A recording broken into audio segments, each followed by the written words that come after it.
The scorching Arizona sun beat down on the weathered roof of Sarah Mitchell's isolated homestead as she hung the last of her washing on the line. A light breeze carried the scent of creosote and dust across the yard, offering momentary relief from the relentless heat. Sarah paused, wiping perspiration from her brow with a sun-browned forearm, her keen blue eyes scanning the distant horizon where the Dragoon Mountains rose like sentinels against the endless sky. 5 years on this hardscrabble ranch had taught her to read the land's subtle warnings. Most folks in Copper Springs dismissed her vigilance as unnecessary worry, but Sarah knew better. In these contested borderlands, survival depended on observation and preparation. Before we jump back in, tell us where you're tuning in from, and if this story touches you, make sure you're subscribed, because tomorrow I've saved something extra special for you. Her gaze lingered on the rocky outcropping half a mile from her property. Something had moved there moments ago, a shadow that didn't match the natural patterns of the landscape. She squinted, hand instinctively drifting toward the Colt revolver holstered at her hip. The movement didn't repeat, perhaps just a coyote or javelina seeking shade from the midday heat. Sarah returned to her chores, but her senses remained alert. The territory was increasingly dangerous as tensions between settlers and Apache bands escalated following the recent cavalry raid on a peaceful camp. Many in town called it justice. Sarah called it what it was, a massacre of women and children. That would only fuel more violence. Inside her modest home, everything had its place. Dried herbs hung from the rafters, filling the air with earthy aromas. Shelves of preserved foods lined the kitchen wall, each jar meticulously labeled in her neat handwriting. The rifle above the hearth gleamed in the light filtering through. Cotton curtains, cleaned and loaded as it was every evening before sunset. The ranch had been her husband, Thomas's dream. When fever took him 3 winters ago, the townsfolk expected her to sell the property and return east to her family in Boston. Instead, Sarah had surprised everyone by keeping the land, learning to manage the small herd of cattle and defending her right to independence with quiet determination. "You're just asking for trouble living out here alone," Marshal Wilson had warned during his monthly patrol last week. "These are dangerous times, Mrs. Mitchell. Apache raiding parties have hit 3 homesteads north of here. You should consider moving into town until things settle." Sarah had thanked him for his concern, while politely declining his advice. The town's protection came with constraints she wasn't willing to accept, particularly the persistent pressure to remarry one of the eligible bachelors who circled her like vultures, awaiting a feast. The distant sound of hoofbeats interrupted her thoughts. Sarah moved to the window, watching as a cloud of dust announced a rider approaching from the direction of Copper Springs. She recognized the distinctive gait of Edmund Carter's bay gelding well before the banker came into view. Sarah sighed, reaching for her bonnet. Carter had been Thomas's closest friend in life, and in death had appointed himself her unofficial guardian. His intentions were transparent to everyone in Copper Springs. His wife had passed 2 years before Thomas, and he considered Sarah a suitable replacement, despite her consistent refusal of his awkward courtship attempts. "Sarah," he called, dismounting with the stiffness of a man more accustomed to sitting behind a desk than on horseback.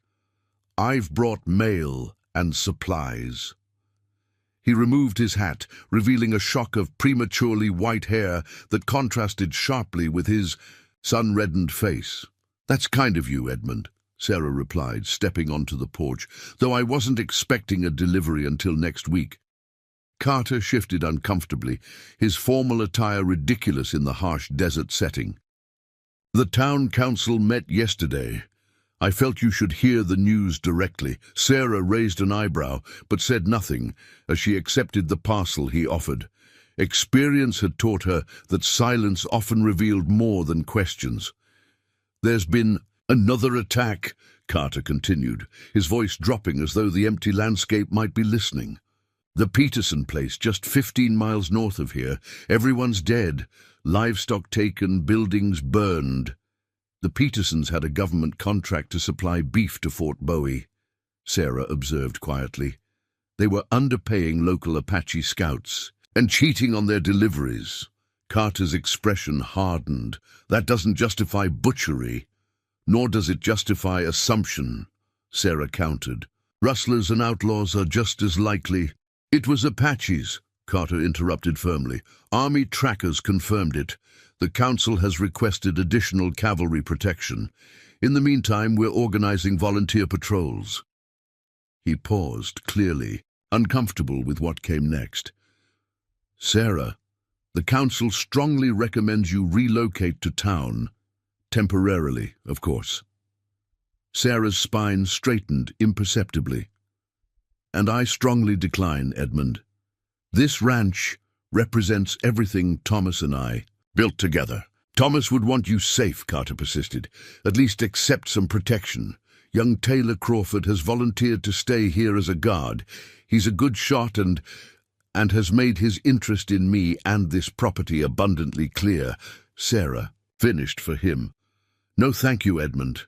I have my rifle, my revolver, and my wits. They've served me well these 5 years." Carter's frustration was evident in the tight line of his mouth. "This isn't stubbornness for its own sake. The situation is deteriorating. You're isolated out here." What Sarah didn't say was that isolation was precisely what she valued. In town, her every move was scrutinized, her independence viewed as an affront to proper society. Here, she answered to no one. The townsfolk tolerated her because she provided medicines from herbs she cultivated, skills learned from an elderly Mexican woman who had stayed with her during her first difficult winter alone. "I appreciate the council's concern," she said. Finally, her tone indicating the discussion was over. "If you're truly worried about my safety, you might mention to Marshal Wilson that it's been 3 months since his last patrol out this way." After Carter finally departed, casting worried glances over his shoulder as he rode away, Sarah returned to her chores with redoubled focus. The news of the Peterson attack was troubling, though not for the reasons Carter assumed. If the cavalry increased their presence in the territory, it would only escalate the cycle of violence. As evening approached, Sarah completed her daily security ritual, checking the perimeter of her small property, securing livestock in the corral nearest the house, and preparing her weapons for the night. The desert transformed in the fading light, shadows lengthening as the heat of day surrendered to the coming cool of night. Sarah lit the lamp at her kitchen table and opened her journal, recording the day's events as she did every evening. Thomas had encouraged the habit, saying a person's memory was like quicksilver, slippery and prone to reshape itself with time. The written word provided anchor points for truth. Just as she finished the entry about Carter's visit, her border collie, Rusty, raised his head from his spot by the door, ears pricked forward in alert attention. A low growl rumbled in his throat. Sarah extinguished the lamp immediately, moving silently to retrieve her rifle. Years on the frontier had taught her that animals often detected threats long before humans. The moonless night offered perfect concealment for anyone approaching with ill intent. She waited in darkness, listening intently. For several minutes, the only sounds were the normal night chorus of insects and the occasional distant yip of coyotes. Then came a sound that didn't belong, the faint scrape of something dragging across rocky ground near her storage shed. Sarah moved to the window, careful to stand to the side rather than silhouette herself against the interior. At first, she saw nothing in the deep shadows beside the building. Then a darker shape separated from the blackness, a figure hunched low, moving with obvious difficulty. Her finger tensed on the rifle's trigger as the intruder stumbled into a shaft of starlight. It was a man, clutching his side where a dark stain spread across his buckskin shirt, As he collapsed against the wall of the shed, Sarah caught a glimpse of his face, distinctly Apache, young, with features contorted in pain. Rusty growled again, louder this time. The wounded man's head snapped up, eyes scanning the darkness toward the house. He attempted to push himself upright, but faltered, sliding back to the ground. Sarah's mind raced through her options. The logical choice, the one anyone in Copper Springs would make without hesitation, would be to shoot the intruder, or at minimum keep him at gunpoint until help could arrive. Apache warriors had indeed been responsible for attacks on isolated homesteads, regardless of her reluctance to jump to conclusions with the Petersons. Yet something in the young man's desperate movements gave her pause.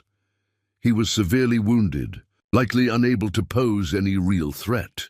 And there was something else. He wore a tattered remnant of a cavalry scout's bandana around his neck. The army employed Apache scouts from neutral or allied bands, men who often found themselves caught between two worlds, trusted by neither.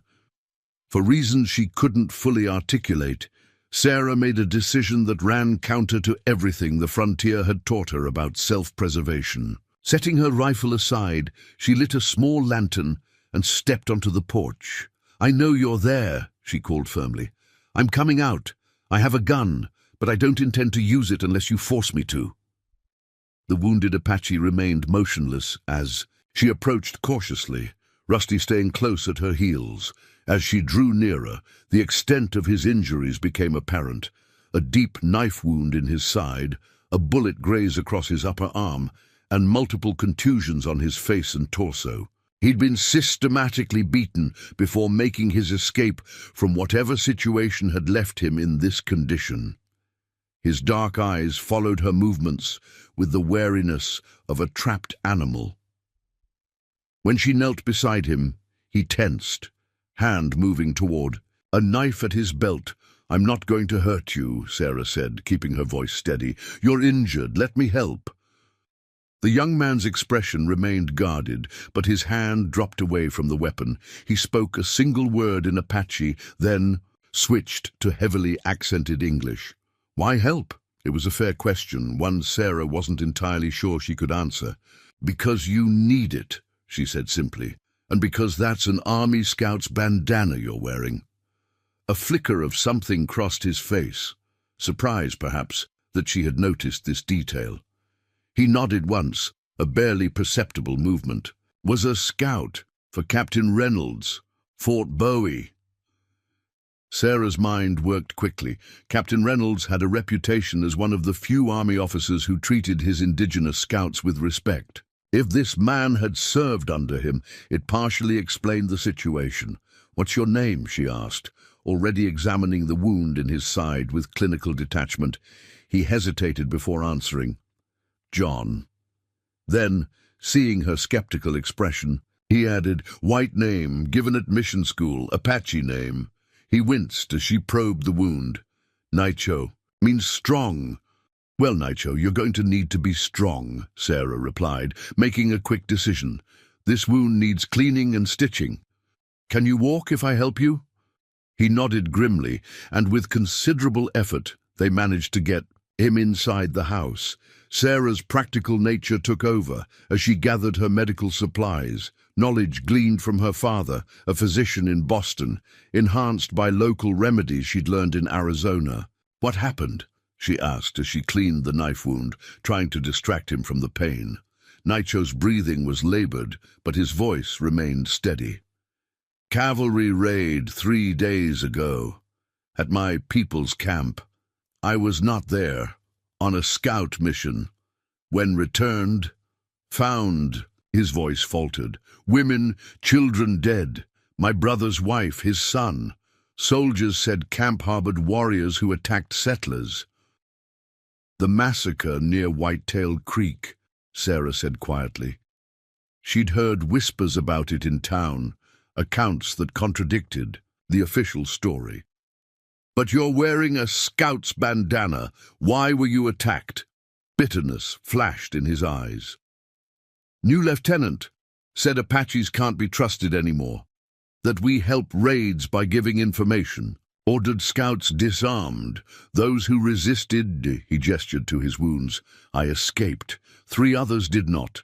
The implications were disturbing. If the army was turning on its own scouts, the delicate balance that had prevented all-out war in the territory was disintegrating. And if Nicho's account of the massacre was accurate, the violence would only escalate as surviving Apache warriors sought vengeance. Preparing and narrating this story took us a lot of time, so if you are enjoying it, subscribe to our channel. It means a lot to us. Now back to the story. You're not safe here, Sarah said as she finished bandaging his wounds. If they're looking for you— No one saw me come, Nicho interrupted. Traveled only at night. Avoided trails. He studied her face with unexpected intensity. Why do you help? Your people hate Apache. Sarah considered her answer carefully. Some do. Others understand that hatred only breeds more hatred. She thought of Thomas, who had believed in finding common ground with the indigenous people whose land they now occupied. My husband traded fairly with your people before he died. He believed peace was possible. Nicho seemed to weigh her words before speaking again. My brother Nantan is war chief now. After the massacre, he will seek a blood price. His expression darkened. Many will die unless the truth is known. What truth? Sarah asked, sensing they had reached the heart of the matter. Massacre was not mistake, was planned to start war. Nicho's voice lowered. Lieutenant Barrett takes Apache scalps, pays men who bring them, wants all Apache dead or on reservation where land can be taken. Sarah felt a chill despite the warmth of the room. She had heard rumors about Lieutenant Barrett, a Southerner who had fought for the Confederacy before joining the frontier army. His hatred of indigenous people was legendary, as was his ambition to clear the territory for mining interests. You need evidence, she said, the implications becoming clear. That's why they tried to kill you. You witnessed something. Nicho nodded slowly. Have proof, hidden. His eyelids were growing heavy as exhaustion and blood loss took their toll. If Nantan finds proof before finding vengeance, maybe fewer die. Sarah helped him to a pallet she'd prepared on the floor of her root cellar, the coolest and most concealed part of the house. As she ascended the ladder, closing the trapdoor behind her, the enormity of what she'd done struck her with full force. She had just hidden an Apache scout in her home during a time of escalating violence. If discovered, she would be branded. A traitor at best, a collaborator in attacks against her own people at worst. The evidence Nicho mentioned might prevent broader bloodshed, but only if it reached the right hands before Barrett's provocations triggered full-scale war. As she secured the house for the night, Sarah's gaze fell on Thomas's portrait above the mantel. His kind eyes seemed to meet hers with the same steady confidence he'd shown in life. I hope I'm doing the right thing, she whispered to the empty room. I hope you'll understand. Outside, an owl called from the darkness, its mournful cry carrying across the desert. In the distance, a coyote answered, the sounds merging into the night symphony that had become the soundtrack of her frontier life. But tonight, those familiar sounds carried new meaning, harbingers of decisions made that could not be unmade, and consequences that would soon emerge from the shadows like dawn breaking over the unforgiving Arizona landscape. Dawn broke over the Dragoon Mountains, painting the sandstone cliffs in hues of amber and gold. Sarah had slept little, her rest fragmented by the weight of her decision and the need to check on her patient throughout the night. Nicho had developed a fever, not unexpected given his injuries, but concerning nonetheless. In the grey light of early morning, Sarah collected fresh water from the well and gathered herbs from her garden. The desert plants she'd cultivated contained powerful medicine, creosote for infection, Mormon tea to reduce fever, and prickly pear to draw poison from wounds. She'd learned which local plants could heal and which could harm through careful observation, and the teachings of Maria Vasquez, the curandera who had shown her kindness when others in town kept their distance. As she prepared a poultice, Sarah's thoughts turned to the practical challenges ahead. Hiding nitro would require careful planning. The root cellar provided good concealment, but food, water, and medical attention would need to be provided without arousing suspicion should anyone visit, and someone would visit. Edmund Carter's concern, however self-serving, was genuine enough, that he would likely return within days to check on her. Then there was Marshal Wilson's irregular patrol and the increased military presence Nitro had warned about. Sarah descended the ladder to the root cellar, lantern in hand. Nitro lay where she had left him, though his eyes opened immediately at her approach. Despite his weakened state, his awareness remained sharp, the instincts of a scout and a hunted man. "Fever needs breaking," she said, setting down her supplies. "I've brought medicine." Nitro watched as she mixed dried herbs with water to create a bitter tea. "Medicine woman," he observed quietly. Sarah shook her head. "Just knowledge passed down. My father was a physician in Boston. He taught me the basics of healing before I came west. The rest I learned here, from the land and from a Mexican healer, who showed me which plants the desert offers to those who understand." She helped him sit up enough to drink the tea, noting how he winced at the movement. The knife wound had been deep, though thankfully it had missed vital organs. The bullet graze on his arm was less serious, but would need careful watching for. "Infection. Your people will look for you," she said as he drank. "It wasn't a question." Nitro nodded. "My brother will search, but carefully. He knows the army hunts surviving scouts." "This proof you mentioned," Sarah pressed gently. "What exactly is it?" The Apache was silent for a long moment, clearly weighing how much to trust her.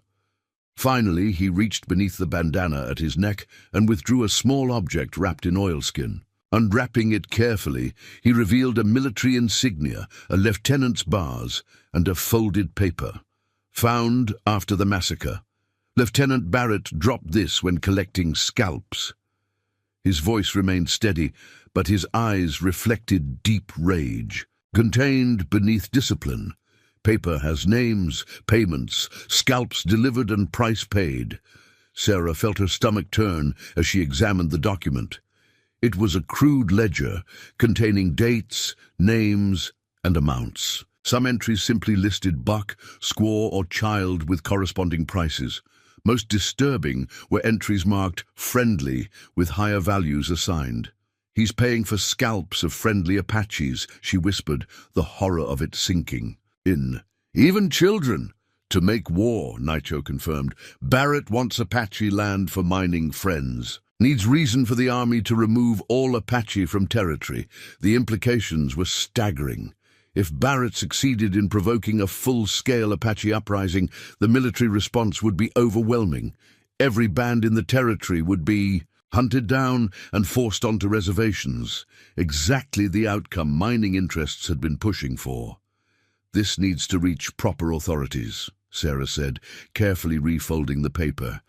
"Someone who will act on it rather than bury it." "Captain Reynolds," Nitro suggested. "Honest man. But at Fort Bowie, 3 days' ride." Sarah nodded thoughtfully. "And you can't travel in your condition. Even if you could, you'd be shot on sight." The problem seemed insurmountable. She couldn't leave Nitro alone for 3 days to ride to Fort Bowie herself, nor could she risk sending the evidence with anyone from town who might examine it, or worse, be complicit in Barrett's scheme. "First you must heal," she decided, returning the evidence to his keeping. "Then we'll find a way to get this to Captain Reynolds."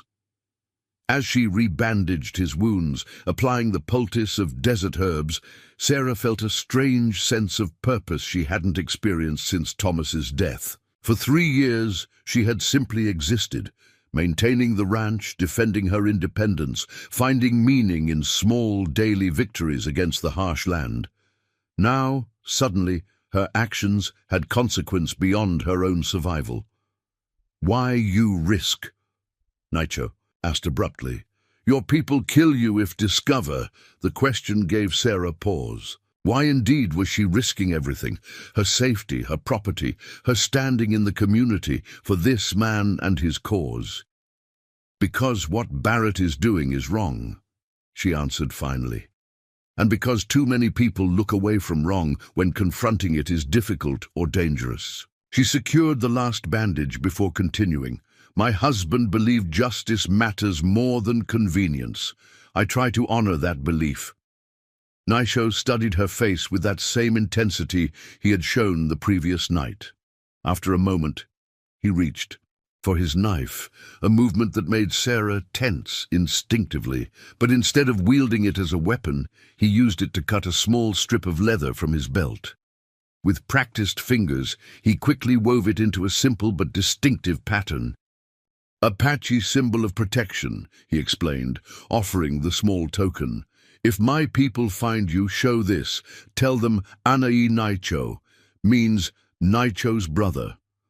Sarah accepted the gift with appropriate solemnity, understanding it represented a trust as significant as the one she had extended to him. Rest now, she instructed, gathering her supplies.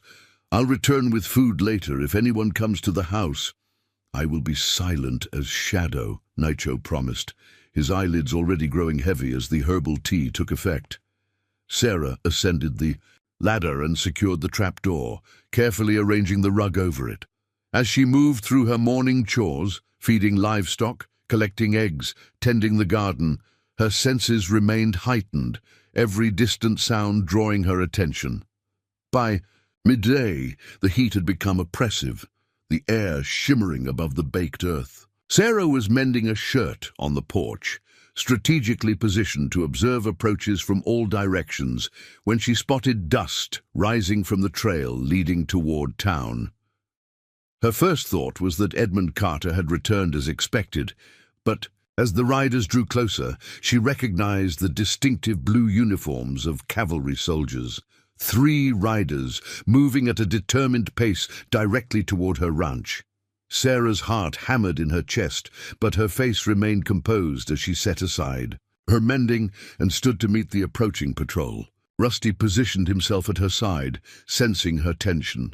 The lead rider was unfamiliar, a young lieutenant with a precisely trimmed mustache and cold eyes that assessed her property with calculating efficiency.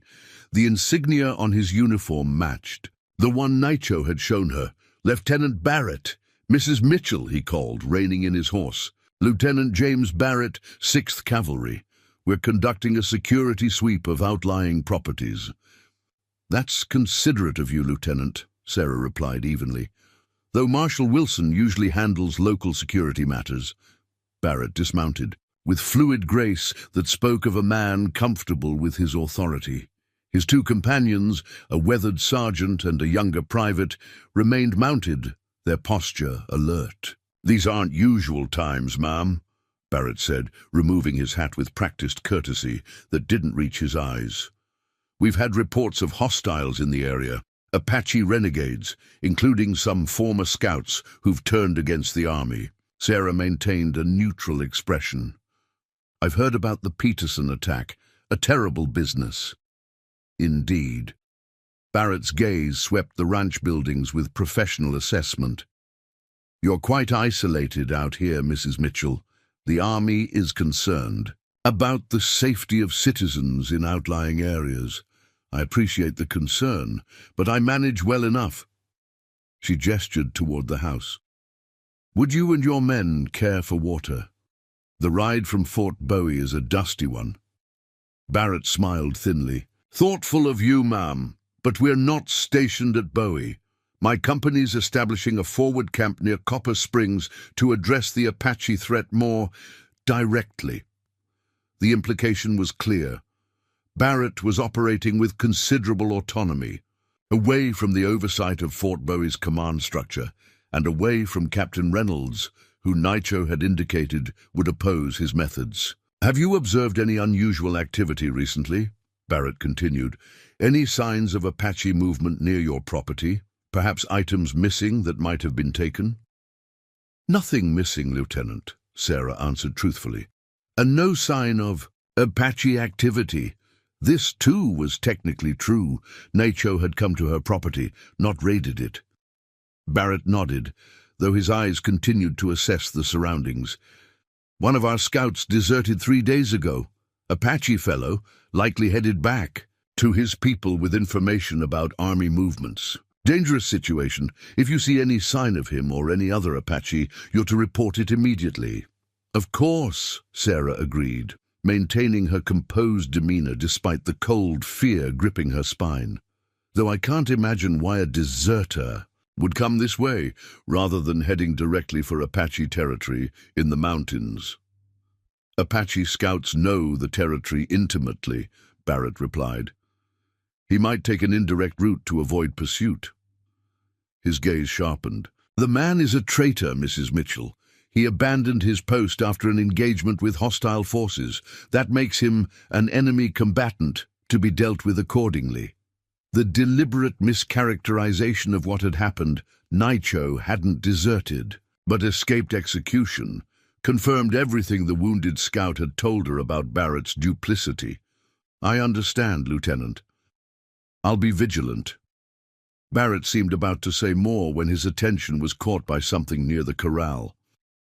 Interesting tracking method you've employed, Mrs. Mitchell. Sarah followed his gaze and felt her blood freeze. Near the water trough were distinctive markings in the dirt, circular patterns she had not made, clearly left by Nacho during his approach to her property the previous night. Old Apache trick, Barrett continued, studying the marks with narrowed eyes. Creates a safe approach path that avoids triggering alarms or traps. He looked back at her with a new assessment. Unusual knowledge for a rancher's widow. Sarah forced a casual shrug. My husband traded with peaceful Apache bands before the troubles started. Picked up a few of their methods. Those marks help me track which direction my cattle wander when they escape the corral. For a tense moment, Barrett's gaze held hers, skepticism evident in his expression. Then he nodded slightly, replacing his hat. We'll continue our patrol, Mrs. Mitchell. Remember, any sign of Apache activity is to be reported immediately, for your own safety. His tone carried a subtle threat beneath the concern. The sergeant here will provide you with our camp's location. The older soldier dismounted briefly to hand Sarah a crudely drawn map showing the position of Barrett's new encampment, close enough to her ranch that a patrol could arrive within an hour if summoned. As the soldiers departed, Sarah maintained her composed expression until they disappeared from view. Only then did she release the breath she'd been holding, her hands trembling slightly as the danger of the encounter registered fully. Barrett was hunting Nacho specifically, not just any Apache scouts who had escaped the massacre. He suspected, or at least considered the possibility, that the scout might have come this way, and he had noticed the tracking marks, connecting them immediately to Apache methods. The lieutenant was more dangerous than she had initially realized, observant, intelligent, and deeply suspicious. If he returned with more questions or decided to search the property, Sarah pushed the thought aside, focusing instead on immediate concerns. She needed to warn Nacho about Barrett's patrol and proximity, and she needed to accelerate his healing so he could travel as soon as possible. The evidence he carried had to reach Captain Reynolds before Barrett's campaign of provocation triggered the full-scale war he was clearly working to instigate. When she descended to the root cellar later that afternoon, she found Nacho awake and alert despite his fever. One look at her face told him something had happened. Soldiers, she confirmed before he could ask. Lieutenant Barrett himself, with 2 others. They're looking for you, specifically. Nacho's expression darkened. He fears what I know, what I can prove. He's established a camp near Copper Springs, less than an hour's ride from here. Sarah showed him the map the sergeant had provided. This changes everything. We need to get you mobile phone as soon as possible. Not yet strong enough, Nacho admitted with evident frustration. Wound still bleeds inside. Need 3 days, maybe 4. Sarah paced the small confines of the cellar. We may not have 4 days. Barrett noticed Apache tracking marks by the corral. He's suspicious already. Nitro considered this information with the calculated assessment of a scout accustomed to evaluating tactical situations. He will return, he concluded. Maybe not tomorrow, but soon, with more men to search. Then we need a better hiding place, Sarah decided. Somewhere they won't think to look, even if they search the property thoroughly. She described the layout of her ranch, the small caves in the nearby hillside where she stored equipment, the false wall in the barn where Thomas had once hidden valuable tools from raiders, the dry well behind the house that had been covered over but never filled. Nitro listened carefully, then shook his head. Soldiers know to check such places. Barrett is thorough hunter. He was right, of course. Any hiding place on the property would be discovered in a proper search, especially one conducted by a man as determined as Barrett. What about away from the ranch? Sarah suggested. There's a line shack about a mile south used for sheltering hands during roundup. It's well hidden, in a gully. Again, Nitro shook his head. First place they check when expanding search. Frustration mounted as each potential solution revealed new problems. The reality of their situation was becoming clear. There was no truly safe place to hide Nitro if Barrett returned with a proper search party. As darkness fell outside, Sarah lit the lantern and studied the wounded scout's face. Despite the fever and pain, his eyes remained clear and focused. This was a man accustomed to calculating survival odds in harsh conditions. What would you do? She asked finally. If you weren't injured, how would you evade Barrett's patrols? A ghost of a smile touched Nitro's lips. Move at night. Use water paths to hide tracks. Go where soldiers fear to follow. Water paths, Sarah repeated thoughtfully. You mean the canyon system that runs east of here? Where does Rattlesnake Creek flows? Nitro nodded. Apache travel. Canyon in darkness. Rock holds no tracks. Water erases scent. Many hidden caves cavalry cannot find. The canyon he referred to was a notorious maze of twisting passages and sheer rock faces about 3 miles from her property. Local settlers avoided it due to the treacherous terrain and rumors of it being sacred Apache ground.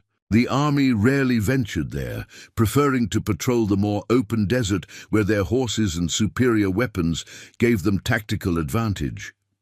Could your brother find you there? Sarah asked, the beginnings of a plan forming in her mind. Nantan knows old ways, old places, Nitro confirmed. If leaves sign, he will find.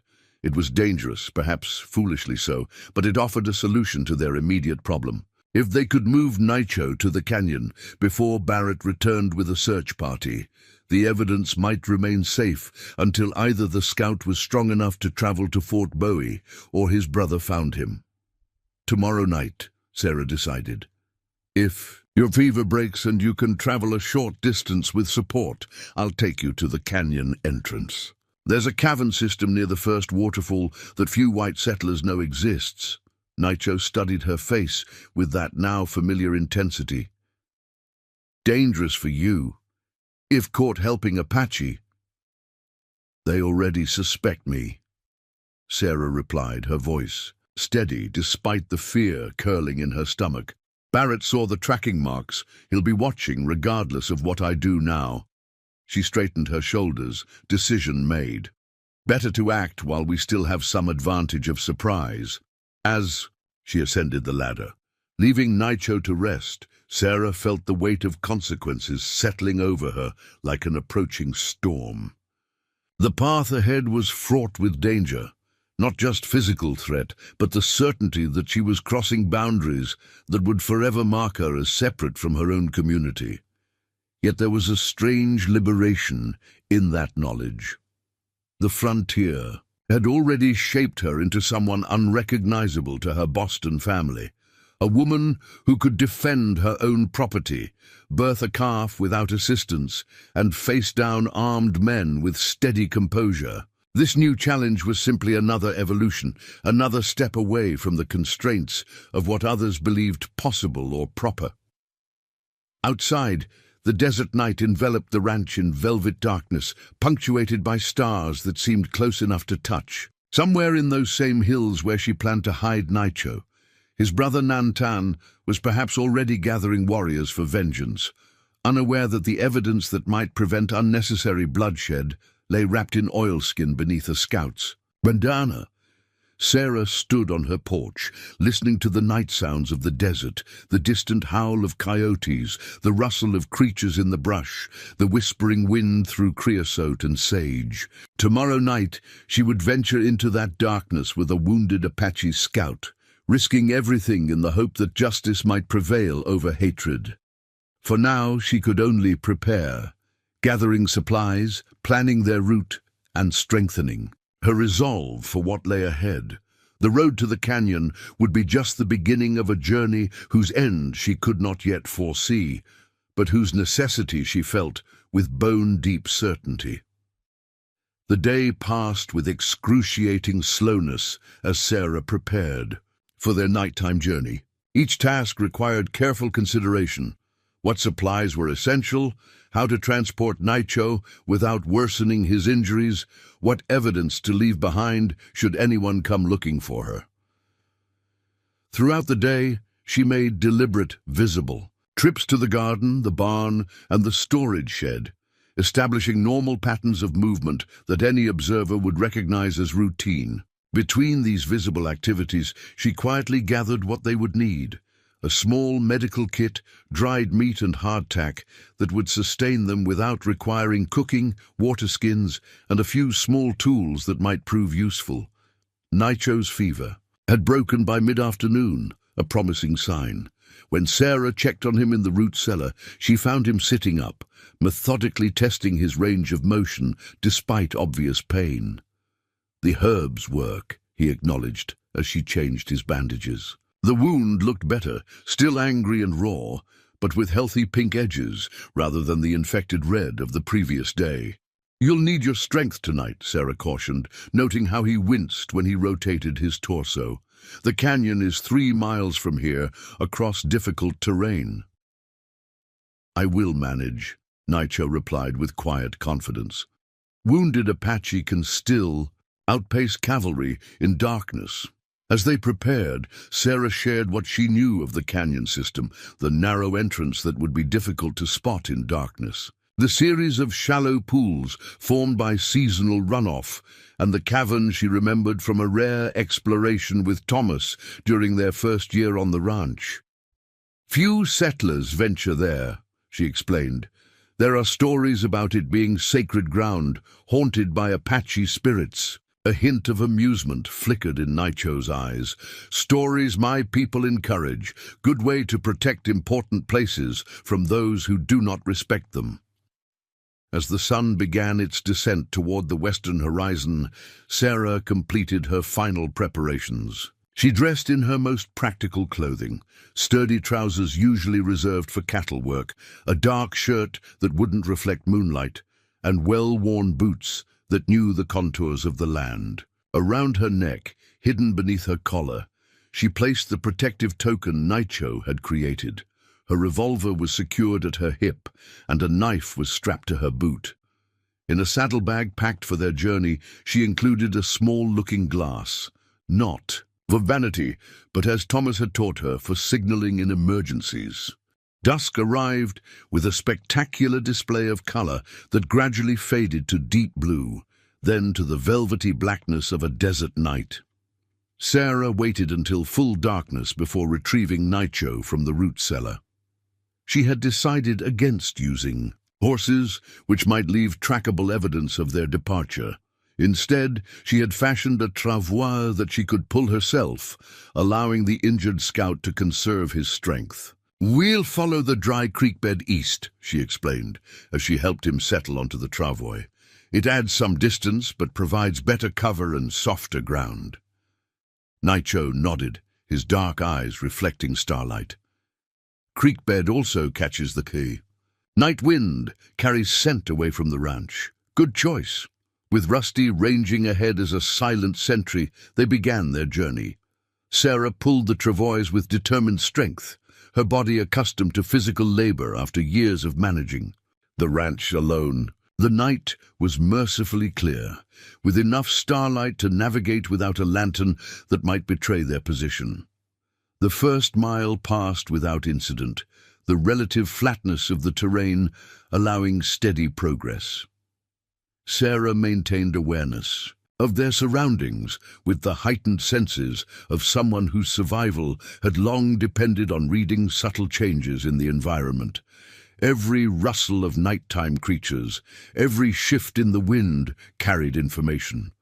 As they approached the second mile, the land began to rise, rocky outcroppings replacing the gentle slopes of the creek bed. Here, Sarah was forced to abandon the travois, helping Nicho to his feet. The Apache scout moved with surprising strength considering his injuries, though she could sense the tremendous discipline required to control his pain. Barrett will have patrols watching the main trails, Nicho observed quietly as they paused for water, especially those leading toward mountains where my people camp. This route isn't on any maps, Sarah assured him. Thomas discovered it hunting mule deer. It crosses through a boundary dispute area that neither the army nor the local ranchers claim responsibility for patrolling. They continued their careful progress, navigating around thorn bushes and loose scree that might create noise. The rising moon cast just enough light to reveal the dangerous drop-offs that began to appear as they neared the canyon entrance. When they finally reached the narrow opening in the rock face that marked the canyon's entrance, Sarah felt a wave of relief. The worst of their exposed journey was behind them. Once inside the twisting confines of the canyon, they would be much harder to track or spot. The passage narrowed dramatically as they entered, forcing them to proceed in single file. Smooth rock walls rose on either side, stretching upward until they framed only a narrow strip of star-filled sky. The air grew cooler, carrying the faint mineral scent of hidden water. "Sacred place," Nicho murmured, his voice echoing slightly in the confined space. "Many generations of my people have sought visions here," Sarah nodded, understanding the reverence in his tone. Even to her outsider's perspective, there was something profound about the canyon's presence, a sense of age and power that transcended human concerns. They continued deeper, following the curving path as it wound between towering walls of striated rock. Occasionally, Sarah would check their position against her memory of the place, searching for familiar landmarks in the ghostly moonlight that filtered down from above. After nearly an hour of careful navigation, they reached the series of stepped pools that Sarah remembered. Water trickled softly from one natural basin to another, creating a melody that seemed to emanate from the rock itself. "The cavern should be just ahead," she whispered, pointing to a dark recess in the canyon wall. "Behind that fall of rock."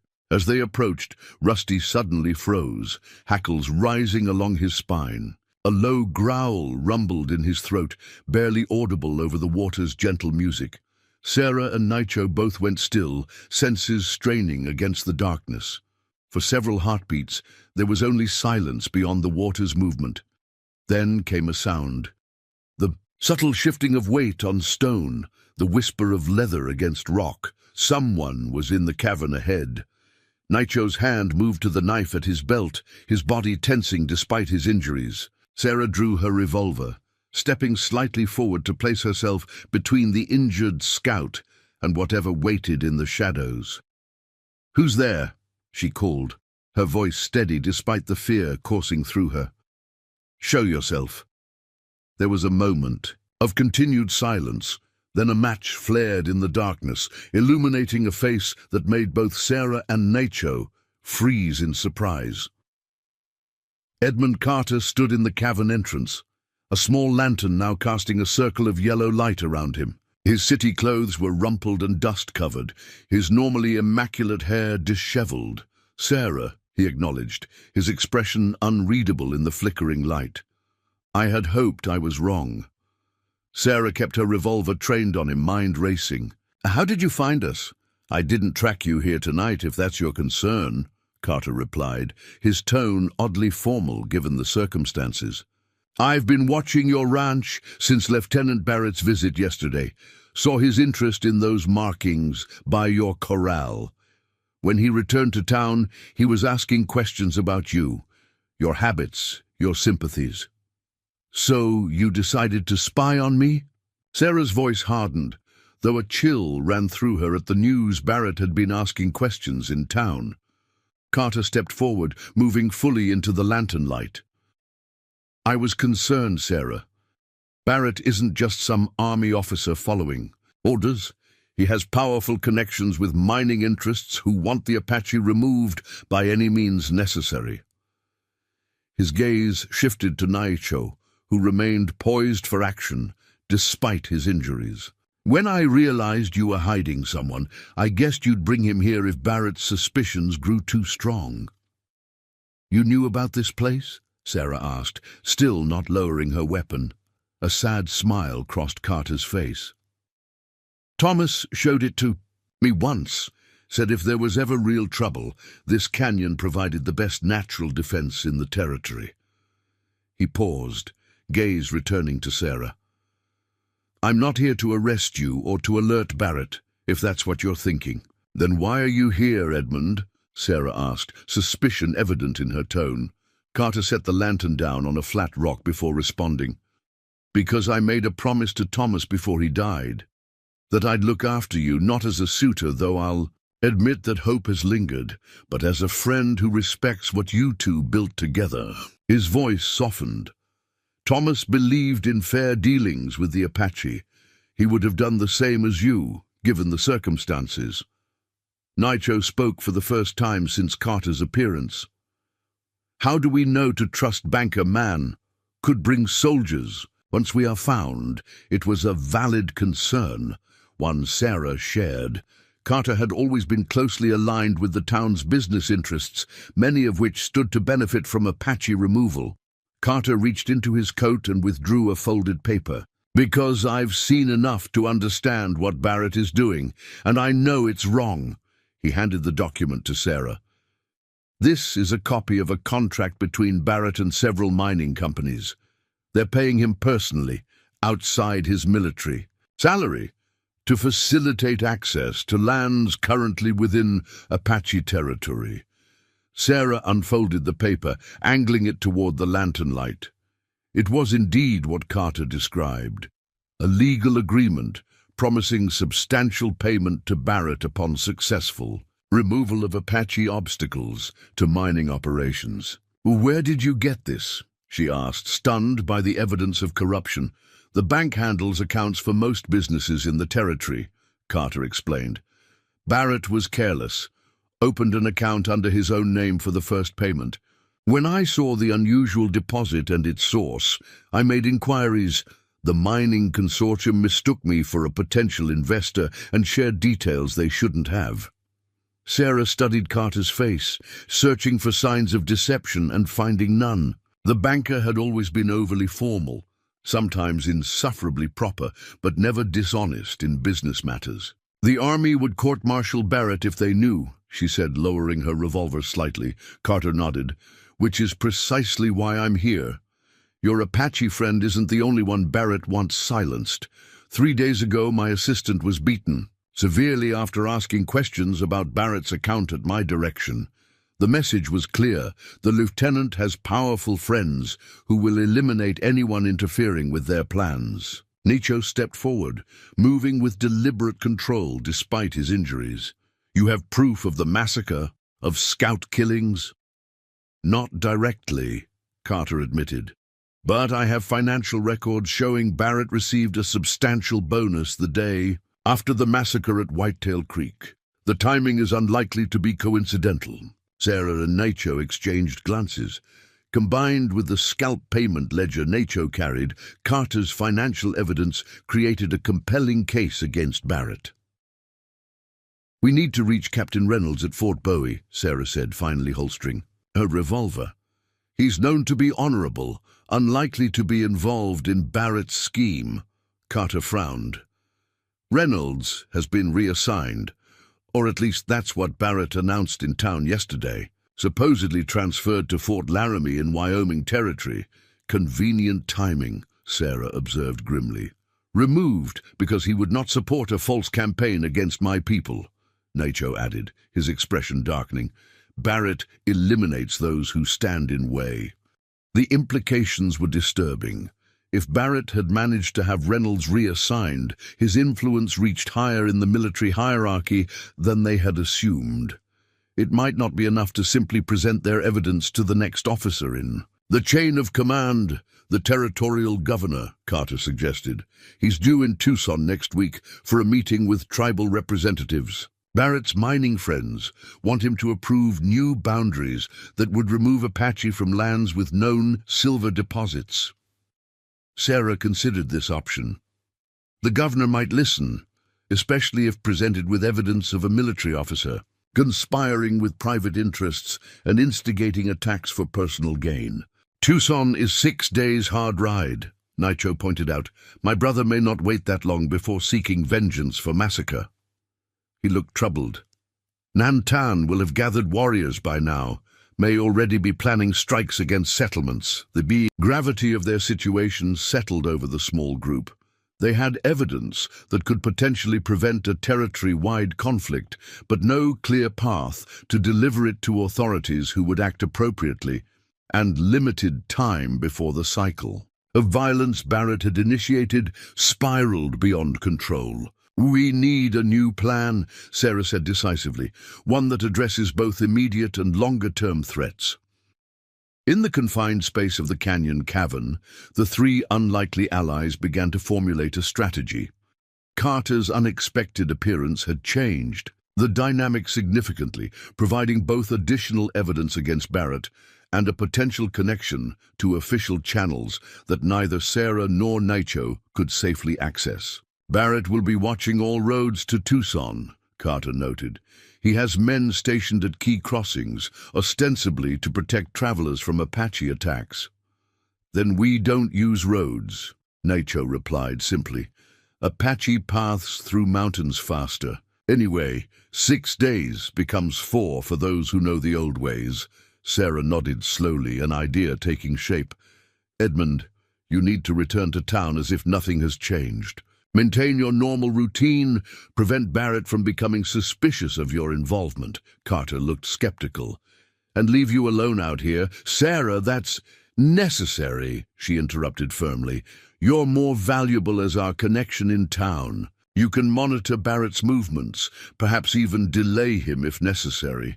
And what will you and—" He gestured toward Nacho, clearly uncomfortable using the Apache's name. "Nacho," Sarah provided firmly. "His name is Nacho." Carter nodded, stiffly. "What will you and Nacho do while I'm playing spy in town?" Sarah exchanged glances with the Apache scout before responding. "We need to make contact with his brother, Nantan. Prevent retaliatory attacks while we work to expose Barrett's scheme." Carter's expression shifted to alarm. "You want to meet with an Apache war chief? Sarah, that's madness. They'll kill you on sight." Nacho shook his head. "Not if she carries a token of protection." He indicated the woven leather band Sarah wore. "And not if I'm there to speak for her." "You're still too injured to travel into the mountains," Sarah reminded him. A ghost of a smile touched Nacho's lips. "Don't need to go to the mountains. Nantan is already here." This revelation stunned both Sarah and Carter. Nacho continued, his voice low and confident. "My brother would have scouts watching all the settlements after the massacre. When I did not return to the meeting place, he would begin searching. By now, his warriors are positioned throughout the territory, observing, waiting for his command." "How can you possibly know that?" Carter asked, disbelief evident in his tone. Because it is what I would do in his place, Naicho replied simply, and because I know my brother. Sarah considered this information. If Nantan's warriors are already in position, the situation is even more precarious than we realized.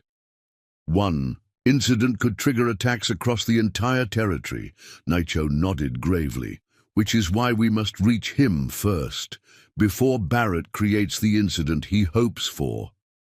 How do we signal him? Sarah asked.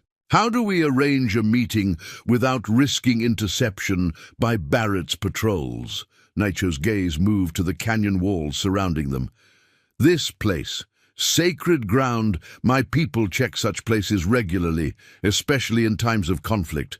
Leave. A sign here, proper sign, and a message will reach Nantan. Carter looked unconvinced. And you believe he'll agree to meet rather than simply attack after what happened at Whitetail Creek? My brother is war chief because he is both fierce and wise, Naicho replied with quiet dignity. He will listen before acting if he knows I am alive and have important information. The plan taking shape was dangerous beyond measure for all of them. Carter risked being identified as a traitor to the community if his assistance became known. Sarah risked not only her life, but the complete destruction of her reputation and standing. Naicho risked being labeled a traitor by his own people if they misunderstood his actions. Yet the alternative was worse, a territory-wide conflict that would cost countless lives on both sides and ultimately lead to the destruction of the Apache way of life, all engineered by a corrupt army officer and his mining partners. I'll need to return to my ranch briefly, Sarah decided. There are supplies we'll need for an extended stay here, and I should create the appearance of normal activities in case Barrett has men watching the property. Carter nodded reluctantly. I'll head back to town first. Maintain my usual schedule. If Barrett asks, I'll mention seeing your lamplit last night as I passed by. Suggest you're simply continuing your normal routine despite the Apache threat. Naicho, who had been examining the cavern with a scout's practiced assessment, rejoined them. This place, good for healing, for waiting. Has water, defensible position, multiple escape routes. He pointed to a narrow fissure at the rear of the cavern. That opening connects to higher passages, can observe approaches without being seen. The three continued developing their strategy as night deepened around them. By the time false dawn began to lighten the eastern sky, they had established a plan with clear responsibilities for each participant.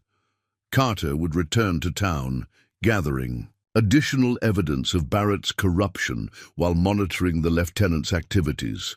Sarah would retrieve essential supplies from her ranch, then help Naicho create the signs that would hopefully bring his brother to the canyon for a meeting. Meanwhile, Naicho would use the protected environment of the cavern to continue healing, regaining strength for what might lie ahead. As Carter prepared to leave, gathering his lantern and straightening his rumpled clothing as best he could, he turned to Sarah with uncharacteristic emotion in his expression. Thomas would be proud of you, he said quietly.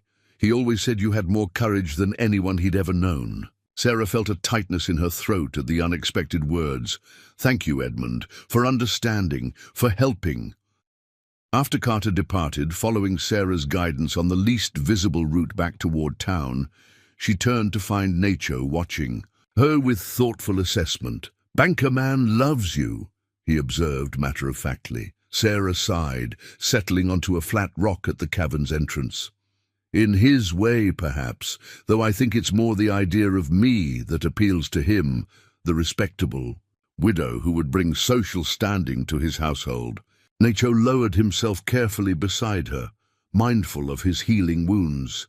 He came to dangerous place, alone to warn you, shows true heart beneath formal words. It was an unexpectedly perceptive observation from someone who had only just met Carter. Sarah found herself nodding slowly in agreement. Edmund has always been bound by conventions, but yes, there is a good heart there. She watched the growing light illuminate the canyon walls. People are rarely exactly what they first appear to be. Nicho followed her gaze to where the rising sun was beginning to paint the upper reaches of the canyon in gold and amber hues. Like this place, seems like a trap, walls closing in, no escape, but actually a sanctuary for those who understand its nature. As the new day fully arrived, bringing with it both promise and peril, Sarah felt a strange sense of clarity despite the dangers that surrounded them. The path ahead was uncertain, fraught with risks that could not be fully calculated or controlled. Yet she knew with bone-deep certainty that she had chosen correctly, that standing against Barrett's orchestrated conflict was worth whatever personal cost might come. Beside her, Nicho began carefully arranging small stones in a pattern that would be meaningless to most observers, but would carry clear significance to his brother's scouts. The message taking shape was simple but profound. Meet, listen, there is another way. Whether that message would be received and heeded before violence consumed the territory remained to be seen. For now, all they could do was continue their dangerous work and hope that wisdom would prevail over vengeance. The journey back to her ranch tested Sarah's endurance and caution. Without Nicho to worry about, she made better time, but the rising sun increased the risk of discovery. She moved through arroyos and dry washes wherever possible, using the terrain to shield her progress from distant observers. Upon reaching her property, Sarah implemented the plan they had devised. She made visible, normal preparations as if preparing for a typical day, feeding livestock, hanging laundry on the line, carrying water from the well. Anyone watching would see routine activities suggesting she had spent an ordinary night at home. While performing these visible tasks, she discreetly gathered the supplies they would need: additional bandages and medicines for Nicho's wounds, food that would sustain them for several days, ammunition for her revolver, and a small mirror for signaling if necessary. Each item was carefully hidden in a feed sack that would draw no attention if she carried it to the barn. Around midday, Sarah tensed at the sound of approaching horses. Moving casually to the front porch, she watched as a small patrol of cavalry, soldiers, passed on the main trail, not turning toward her property. Their presence confirmed Barrett was maintaining surveillance of the area and reinforced the danger of her planned return to the canyon. As the afternoon sun began its westward descent, Sarah completed her preparations. She had decided to depart before dusk, contrary to conventional wisdom that would suggest traveling under cover of darkness. Her reasoning was strategic. Barrett would expect anyone moving secretly to travel at night, so his patrols would be most vigilant after sunset. By traveling during the transition period when sunlight was fading but full darkness had not yet arrived, she might exploit a gap in their surveillance. Sarah secured her home, leaving small indicators that would suggest to any observer that she planned to return shortly. A kettle positioned near the hearth, a book open on the table. Then, with Rusty at her side and the supply sack slung over her shoulder, she slipped away from the ranch, through a narrow ravine that ran behind her property, a route invisible from the main trail. The return journey to the canyon took longer than her night travel with Nicho, as she was forced to move with extreme caution, stopping frequently to listen for patrols. The lowering sun cast long shadows across the landscape, creating natural camouflage that aided her progress. As she approached the canyon entrance, Sarah noticed fresh horseshoe prints in a patch of soft ground, cavalry mounts, judging by the distinctive pattern. Barrett's men had been here, possibly drawn by Carter's departure that morning. The realization sent a chill through her. If they had ventured into the canyon, moving with heightened caution, Sarah entered the narrow passage, Rusty proceeding ahead as a silent scout. The dog's relaxed posture as they progressed deeper reassured her somewhat. If soldiers remained within, Rusty would have detected their scent and grown alert. When she finally reached the cavern, relief washed over her at the sight of Nicho, seated calmly at the entrance, fashioning a small wooden implement with his knife. He acknowledged her arrival with a slight nod. "Soldiers came," he confirmed before she could ask. 3 riders remained at the canyon entrance, did not venture deep, appeared to be routine patrol rather than focused search. Sarah set down her supplies, stretching muscles tightened by tension and exertion. "Barrett's net is closing. The frequency of patrols has increased since yesterday. He suspects but does not know," Naicho observed, returning to his carving.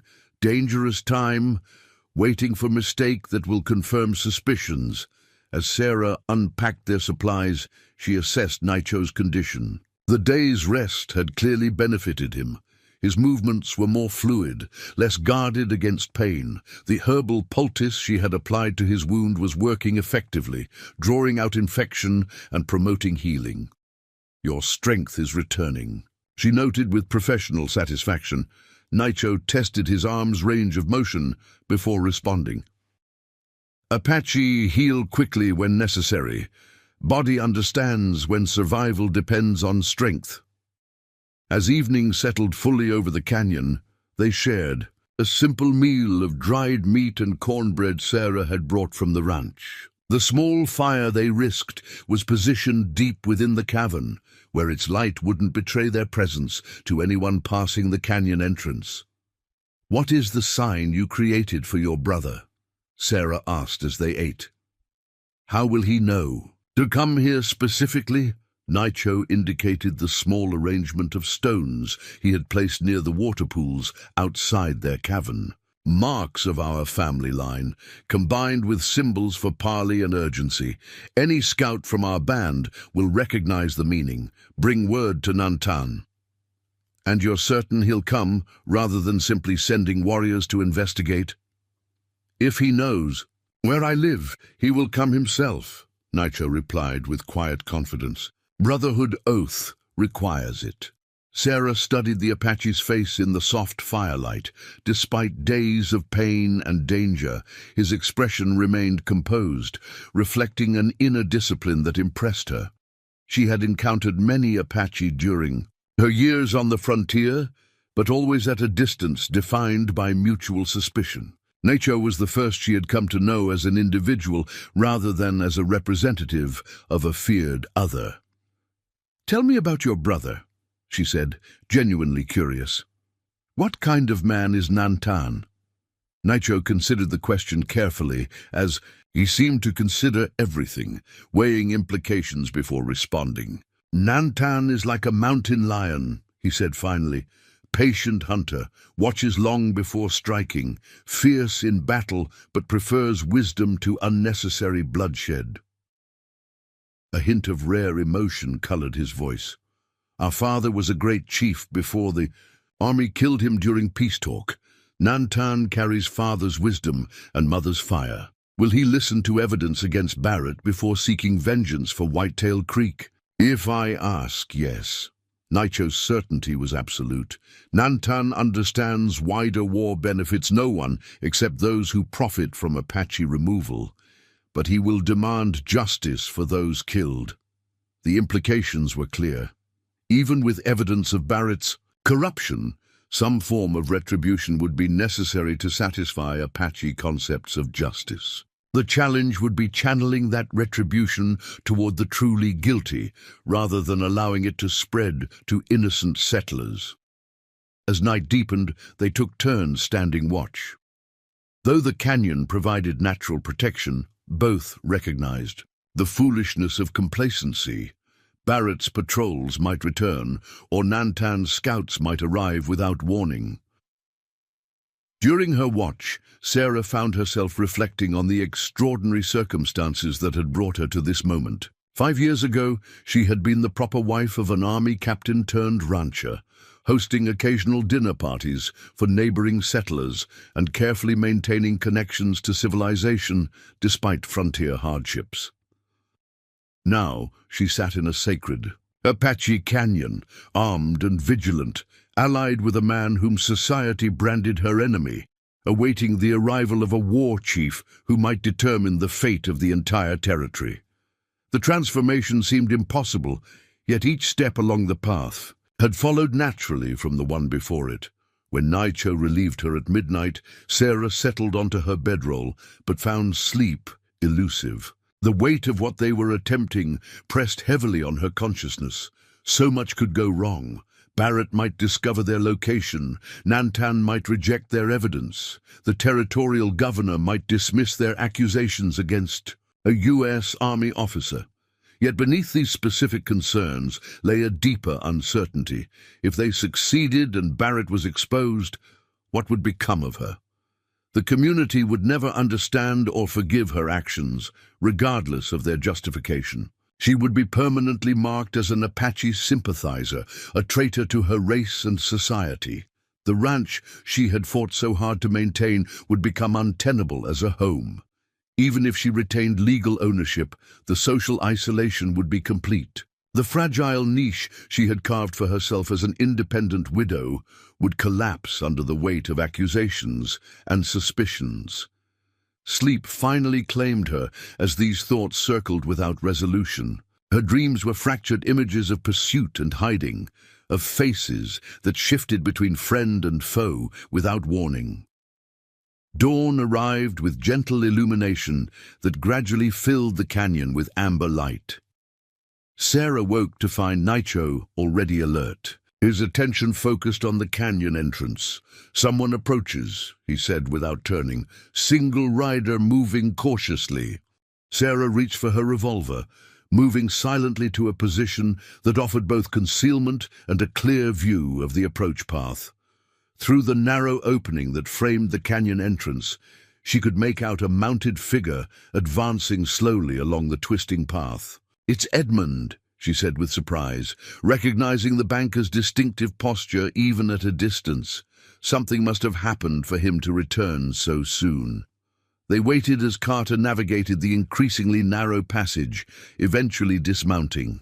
To lead his horse through the final approach to the cavern, his expression was grim, his normally immaculate appearance disheveled by hard riding. "Barrett knows," he announced without preamble as he reached them. "Not everything, but enough. He's convinced you're hiding the Apache scout and has ordered a comprehensive search of all properties within 20 miles of town." Sarah's mind raced with implications. "How much time do we have?" "The search begins at noon. He's assembled a force of 20 men, half cavalry, half civilian volunteers." Carter removed his hat, wiping perspiration from his brow. "They're dividing into 4 groups to cover more ground. Your ranch is in the first sector they'll search." "What about this?" "Canyon?" Naicho asked, his tone revealing nothing of the concern he must feel. Carter shook his head. "Not specifically mentioned in the plans I overheard. Barrett seems focused on buildings and developed properties rather than natural features. But that could change if they find sign of your departure from the ranch." Sarah exchanged glances. With Naicho, the situation was deteriorating faster than they had anticipated. If Barrett's men conducted a thorough search of her property, they would inevitably discover evidence of Naicho's presence, the medical supplies she had used to treat him, perhaps traces of blood in the root cellar. "We need to accelerate our plans," she decided. "Has there been any word about the territorial governor's visit to Tucson?" "Arriving in 4 days, according to the latest telegram," Carter confirmed. "But Barrett is already moving to influence the meeting. He sent a detailed report about supposed Apache atrocities to be presented before the governor meets with tribal representatives." This news added urgency to their already precarious situation. If the governor received Barrett's fabricated account first, he would be predisposed to disbelieve any contradictory evidence they might later present. "Has there been any sign of Nantan scouts?" Sarah asked Naicho. The Apache nodded solemnly. "Sign was acknowledged during the night. Message taken. Now we wait for a response." Carter looked skeptical.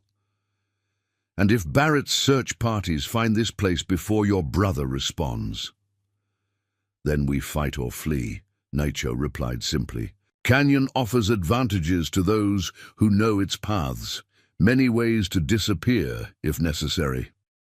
The three spent the next hour revising their strategy in light of Barrett's accelerated timeline. Carter would return to town to continue monitoring developments and, if possible, subtly misdirect the search efforts. Sarah and Naicho would prepare for either Nantan's arrival or the need for immediate evacuation deeper into the canyon system. As Carter prepared to depart, he hesitated, clearly troubled by unspoken concerns. "Sarah," he began awkwardly, "if this goes badly, if Barrett discovers your involvement before we can present our evidence—" "I understand the risks, Edmund," she interrupted gently. "Do you?" His voice was uncharacteristically emotional. "Barrett isn't just some overzealous officer. He's a killer who's become very skilled at making murder appear justified. If he connects you to this Apache scout, he won't simply arrest you. He'll create a narrative where your death was necessary and unavoidable." The starkness of the assessment hung in the air between them. Sarah had recognized the danger intellectually, but Carter's words crystallized the personal threat Barrett represented. "I can offer you safe passage," Carter continued. "My bank has connections in California. If we leave now, travel through the night, we could reach the stage depot at Crawford Station by morning. From there, I can't abandon this, Edmund." Sarah interrupted, her voice gentle but firm. "Whatever happens, I need to see it through." Carter studied her face for a long moment before nodding reluctantly. "Then at least take this." He reached into his coat and withdrew a small Derringer pistol. "Keep it concealed, as a last resort if all else fails." Sarah accepted the weapon, tucking it into her boot where it would remain hidden but accessible. The gesture touched her, practical, thoughtful, and free from the condescension that typically characterized men's concern for her welfare. "Thank you," she said simply, "for everything." After Carter departed, Sarah and Naicho set about preparing for the various scenarios that might unfold. They assembled small caches of supplies at strategic points deeper in the canyon, ensuring they could retreat quickly if necessary. Naicho familiarized Sarah with additional escape routes, showing her narrow fissures in the rock that led to higher passages and eventually to the rim rock above the canyon. "Your banker friend cares deeply," Naicho observed as they worked. "Risks, much to help," Sarah nodded, surprised by how her perception of Edmund Carter had evolved over the past days. The stuffy, proper banker who had irritated her with his persistent courtship had revealed depths of character she hadn't anticipated. "He was Thomas's friend before becoming mine," she replied. "I think he feels he's fulfilling a promise." Naicho made a sound that might have been amusement. "Tells himself that. Easier than admitting heart's truth." Before Sarah could respond to this unexpectedly perceptive observation, Rusty suddenly raised his head, ears pricked forward. A low growl rumbled in his throat, not the aggressive warning he gave for strangers, but an alert of uncertain threat. Naicho went completely still, head slightly tilted in a listening posture that reminded Sarah of a deer sensing danger. Then, with fluid motion belying his recent injuries, he moved toward the cavern entrance, signaling for Sarah to remain back.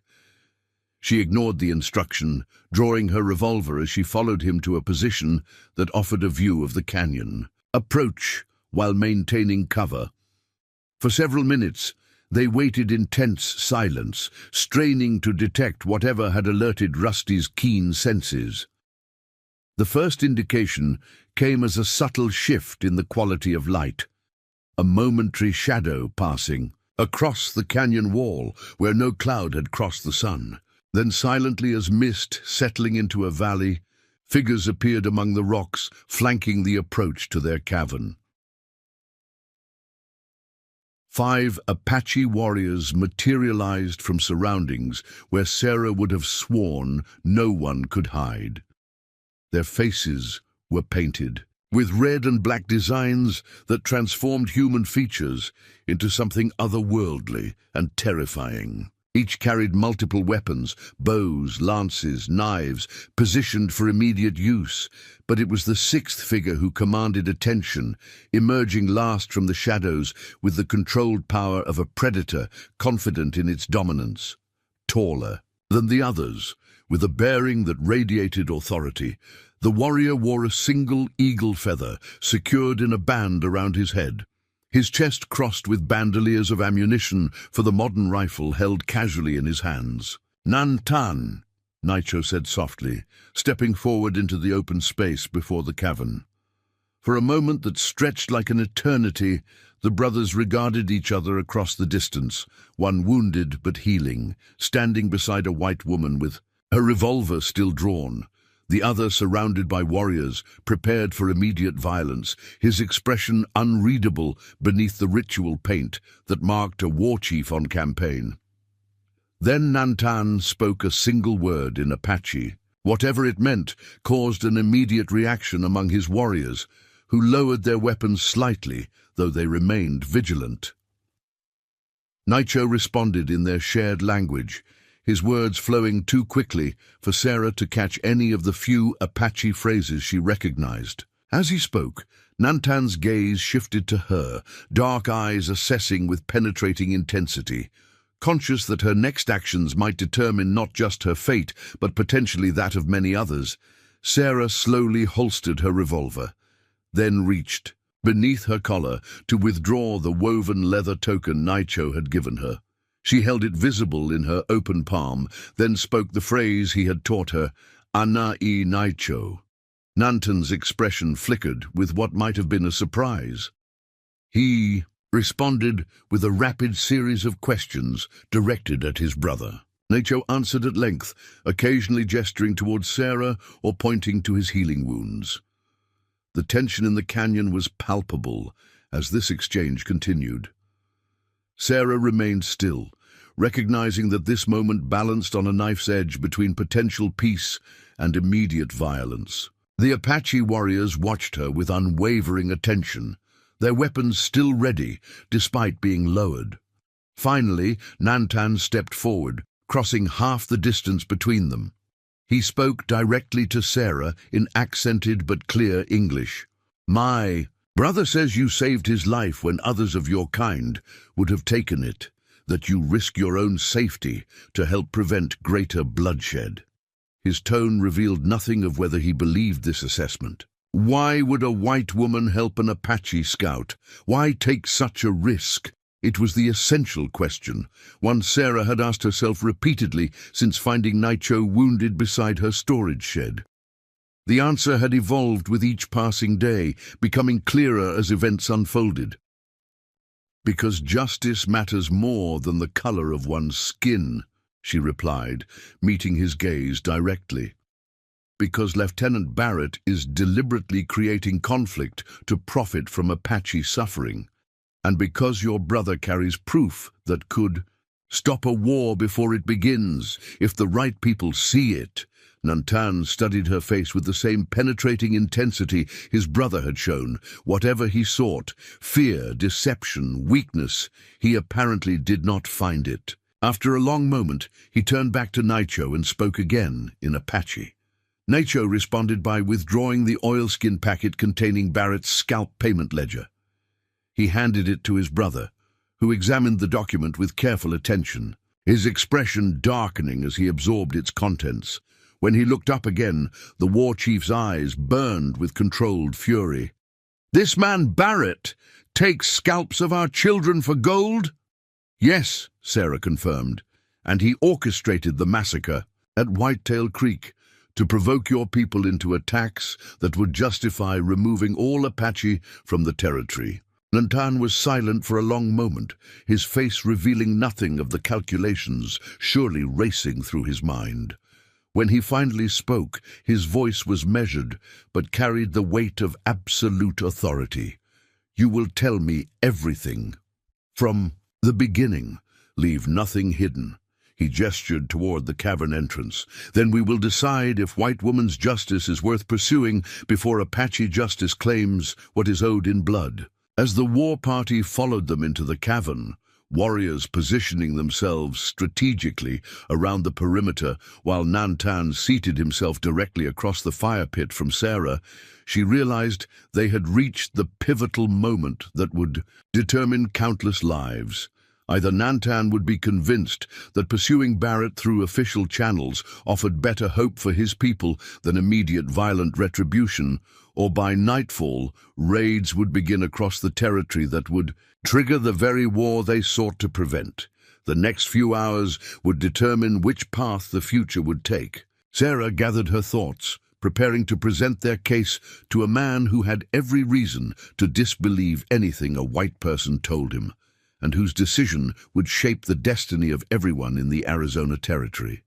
The cavern fell into tense silence as Sarah finished recounting everything that had transpired since finding Nicho wounded at her ranch. She had spoken for nearly an hour, detailing Barrett's corruption, the evidence they had gathered, and their plan to reach the territorial governor. Nantan had listened without interruption, his face revealing nothing of his thoughts as she spoke. Now, he sat in contemplative silence, the scalp payment ledger open before him, its damning contents illuminated by the small fire between them. His warriors remained positioned around the perimeter of the cavern, shadows playing across their painted faces as they awaited their chief's response. Finally, Nantan looked up, his gaze moving deliberately from Sarah to his brother before settling. On the ledger again. "This paper shows great evil," he acknowledged, his deep voice resonating in the confined space. "But papers have been used against Apache before. White man's writing says one thing when spoken words promise another." "This is different," Sarah insisted. "Barrett's own handwriting documents his crimes. Combined with the financial records Edmund Carter discovered, it creates a case that even his allies couldn't dismiss." Nantan's expression hardened. "You speak of justice through white man's law, yet my people lie dead at Whitetail Creek. Children who will never grow to adulthood. Mothers who will birth no more children. What justice exists for them in the governor's office or army court?" It was the central question, one without an easy answer. Sarah chose her words carefully, aware that Nantan's decision hung on how he received her response. True justice would restore their lives, but that's beyond any court's power. What remains possible is preventing more deaths, both Apache and settler, by stopping Barrett before his plan succeeds. She met Nantan's intense gaze. "The territorial governor has authority to remove Barrett from command and order an investigation that could lead to his execution for murder." "If the governor believes the evidence," Nantan countered. "If papers reach him before Barrett creates more lies." Many ifs in this path. Nicho, who had remained largely silent during Sarah's explanation, now spoke to his brother in Apache. Though Sarah couldn't understand the words, their effect on Nantan was visible. A subtle shift in his posture, a flicker of consideration in his expression. When Nicho finished, Nantan responded briefly, then turned back to Sarah. "My brother says you are a woman of honor who risks her place among her own people to stand against wrongdoing. That such courage deserves respect." His eyes narrowed slightly. "He also says Barrett prepares to search your lands today. That time grows short for any path we choose." One of the warriors positioned near the cavern entrance moved suddenly, approaching Nantan with urgent purpose. He spoke rapidly in Apache, gesturing toward the canyon beyond. Nantan rose in a single fluid motion, signaling his warriors with quick hand movements that sent them flowing toward defensive positions throughout the cavern. To Sarah he spoke with calm authority. Riders approached the canyon, 6, maybe 8, moving with purpose, not routine patrol. Sarah's heart pounded against her ribs. Barrett's search parties. They've expanded their search area faster than Edmund anticipated. "They have tracked you here?" Nantan asked sharply. "It's possible," Sarah admitted. Or they may simply be checking all major terrain features systematically. Nantan conferred briefly with the scout who had reported the approaching riders, then made a swift decision. We move deeper into the canyon. There is place my people have used for generations when pursued. Hidden chamber accessible only through underwater passage. Sarah glanced at Naicho, whose recent wounds made swimming potentially dangerous. He read her concern and shook his head.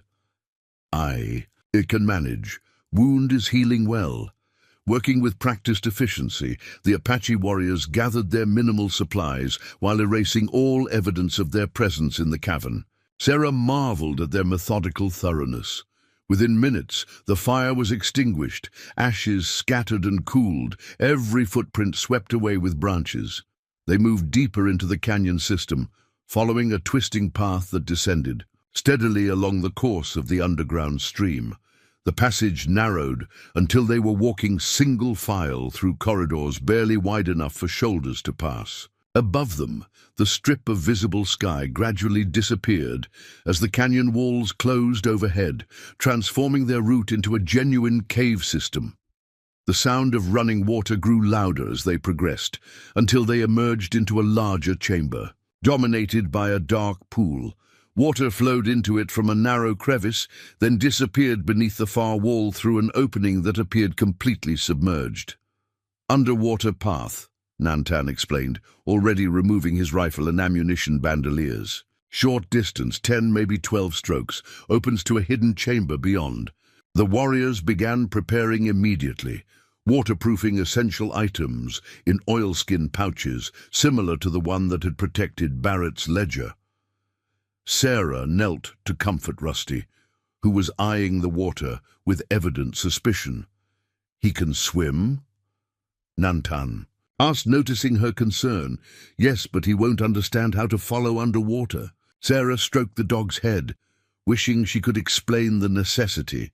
Nantan considered the animal briefly, then spoke to one of his warriors, who nodded and approached Rusty with a strip of leather. With surprisingly gentle movements, he fashioned a makeshift harness that could be used to guide the dog through the underwater passage. "Nashota will bring the dog," Nantan explained. "He has led horses through similar paths in times of great danger." As the final preparations were completed, Sarah could hear faint echoes of voices reverberating through the canyon passages behind them. Barrett's men, drawing closer.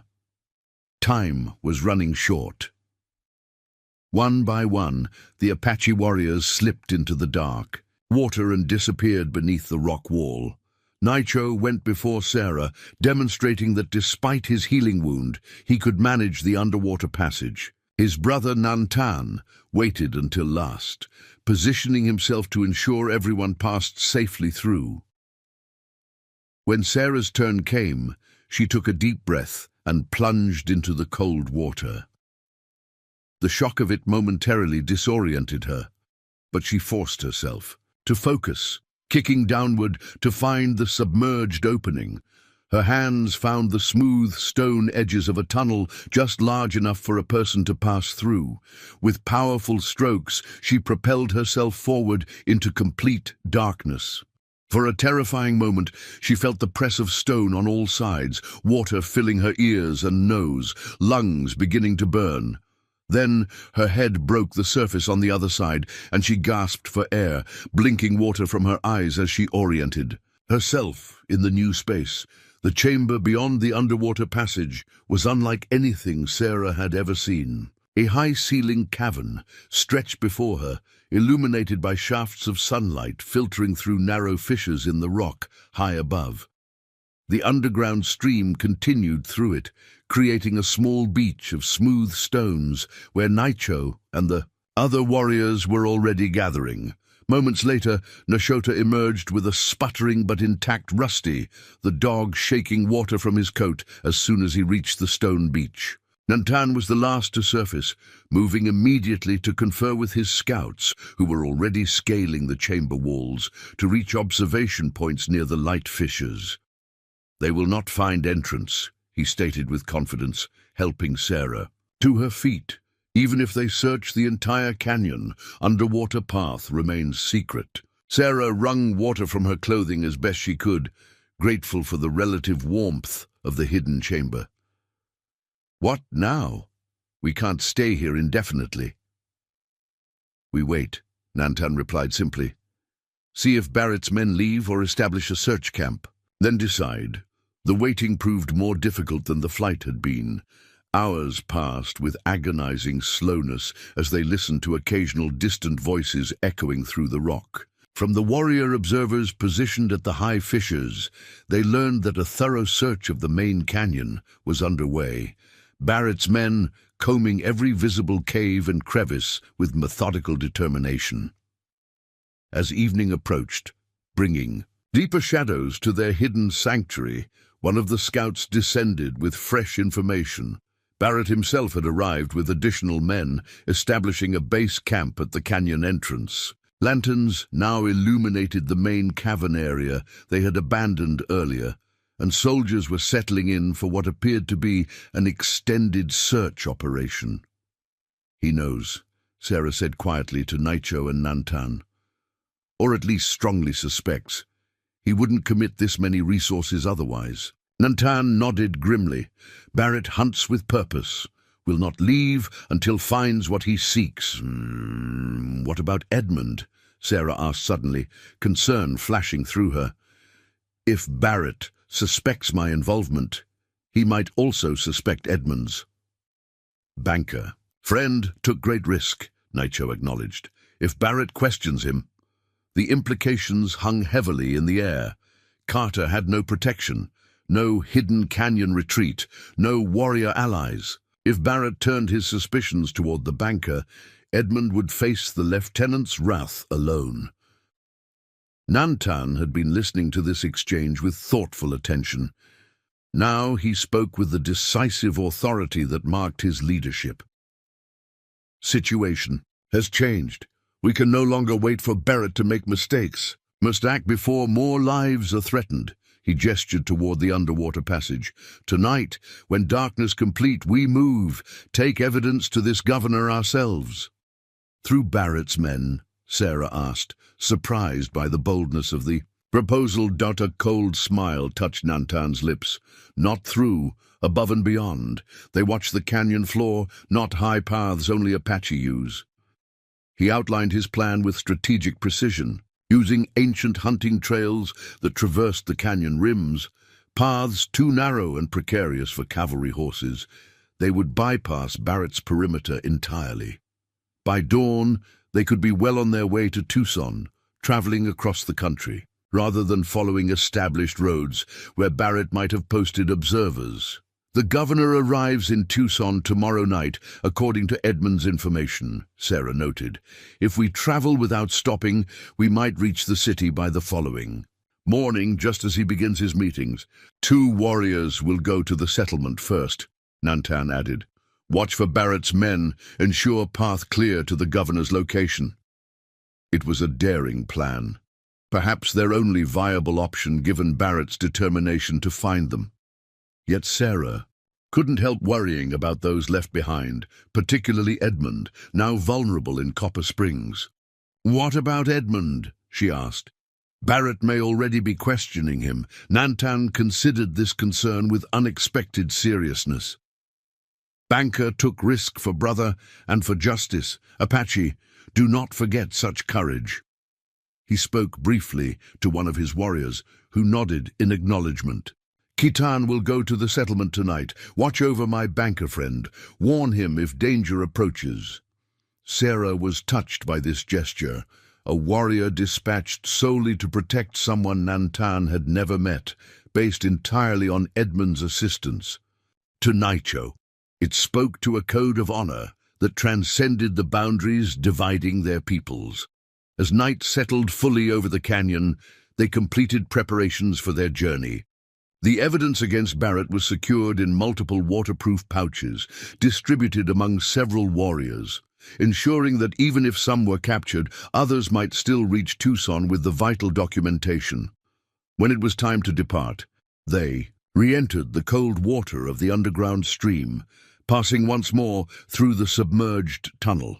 This time, Sarah found the passage less terrifying, her movements more controlled as she navigated the underwater path. They emerged into the larger canyon system under complete darkness, the night sky obscured by clouds that promised rain by morning. The absence of moonlight worked to their advantage, allowing them to move within yards of Barrett's sentries without detection. Guided by Nantan and his scouts, they began the treacherous ascent toward the canyon rim. The path, if it could even be called that, was little more than a series of narrow ledges and handholds, invisible to anyone not intimately familiar with the terrain. Sarah followed Nitro closely, mimicking his movements as they climbed in. Near total darkness, halfway up the canyon wall, they paused on a ledge barely wide enough for single file standing. Below them, the glow of Barrett's campfires illuminated the main cavern entrance. Sarah could make out soldiers moving about, their voices occasionally carrying upward in fragments of conversation. Check the entire southern branch.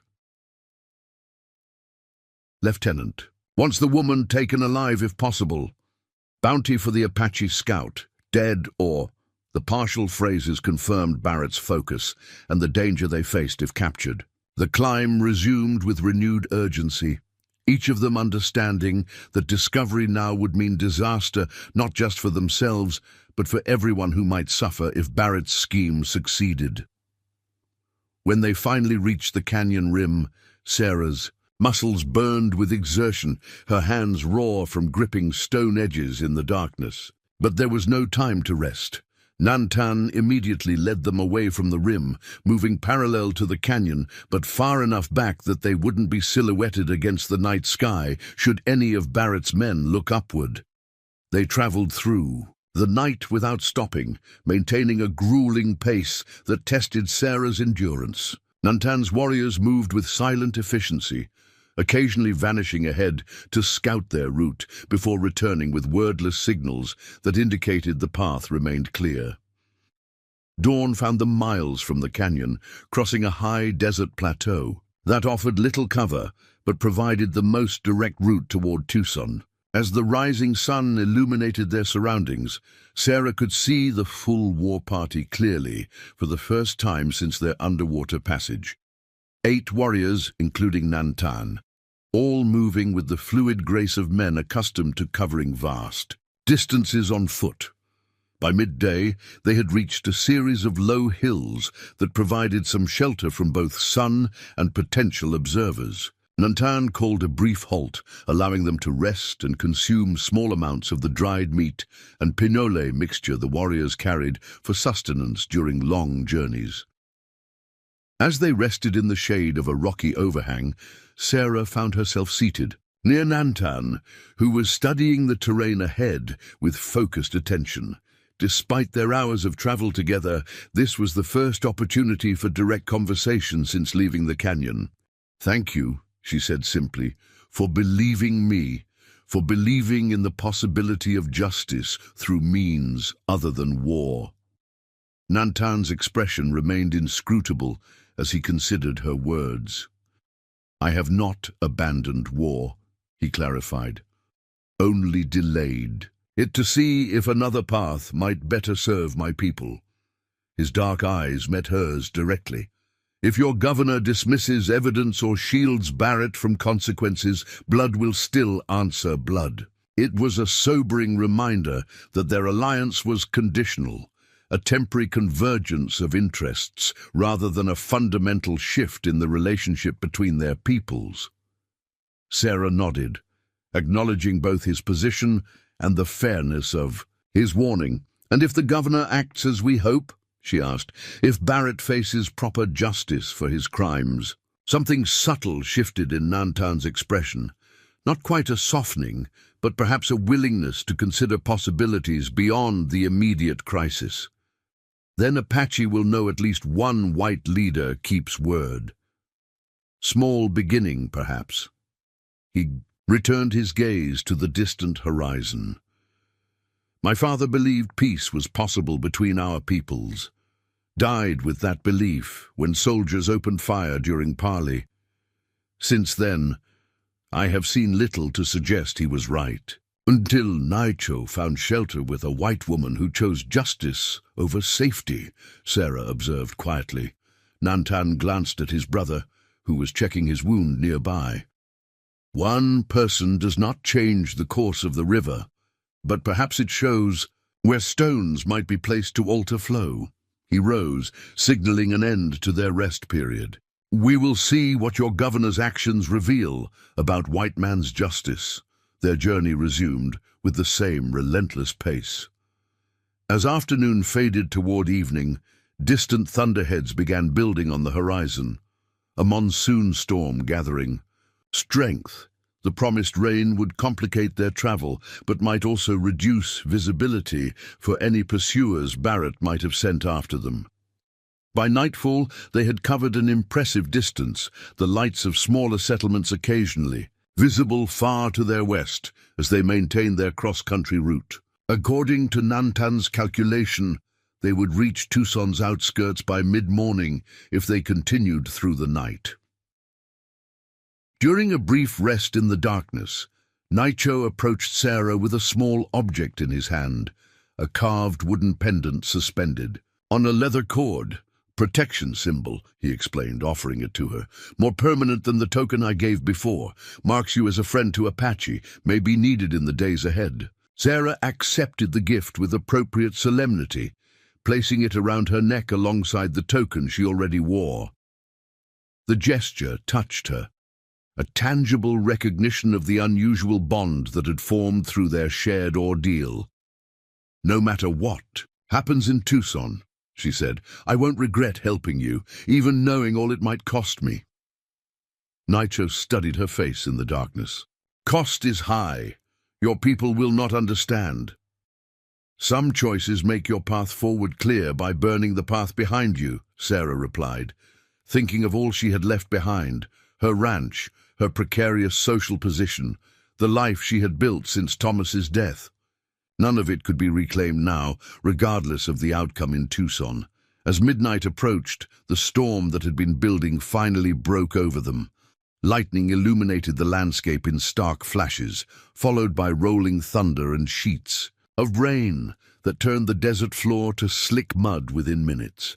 They continued forward despite the deluge, using the storm's fury as additional cover for their approach toward Tucson. The rain continued unabated through the remainder of the night, soaking them to the skin, but failing to slow their determined progress. As false dawn began to lighten the eastern sky, they reached a vantage point that offered their first clear view of Tucson in the distance, the territorial capital spread across a basin still shrouded in pre-dawn shadows. Nantan signaled a halt, gathering his warriors for a final council before they approached the settlement. The plan they had formulated during their journey was straightforward, but fraught with risk. 2 warriors would enter the city first, locating the governor's quarters and assessing security arrangements. Sarah, Naicho, and Nantan would follow with the evidence, while the remaining warriors established a defensive perimeter that could cover their retreat if necessary. As they prepared for this final phase of their mission, Sarah found herself hoping that Edmund Carter had remained safe. In their absence, so much depended on factors beyond their control, whether Barrett had identified the banker as an accomplice, whether the governor would be receptive to their evidence, whether they could even reach him before Barrett's influence poisoned the proceedings. The sun broke finally over the eastern mountains, illuminating Tucson's adobe buildings with golden light that belied the tension of their mission. With silent signals that spoke of years of coordinated action, Nantan's scouts departed first, moving toward the city with such skill that they seemed to disappear into the landscape despite the relative openness of their approach. Now came the waiting, perhaps the most difficult part of all. Within hours, they would know whether their desperate journey had been in vain, or whether justice might finally be brought to bear against a man whose ambition and greed had already cost so many lives.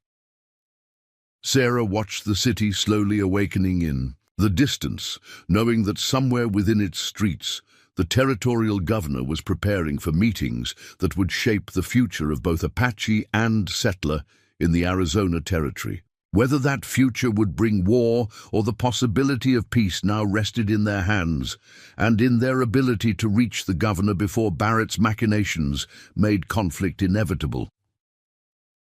The final phase of their desperate plan was about to begin. The scouts returned as the morning sun climbed higher, bringing both valuable intelligence and troubling news. The territorial governor had indeed arrived in Tucson the previous evening, and was scheduled to meet with military officials that very morning, before conferring with Apache representatives in the afternoon. "Governor stays at Douglas Hotel," reported the taller of the two scouts, a warrior named Kitchi.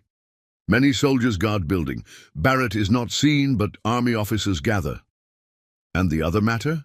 Nantan asked. Kitchi's expression darkened. "Bank closed. Sign says, due to the sudden illness of the proprietor. Town speaks of a banker taken by soldiers yesterday for questioning, not returned." Sarah felt as if the ground had dropped beneath her feet.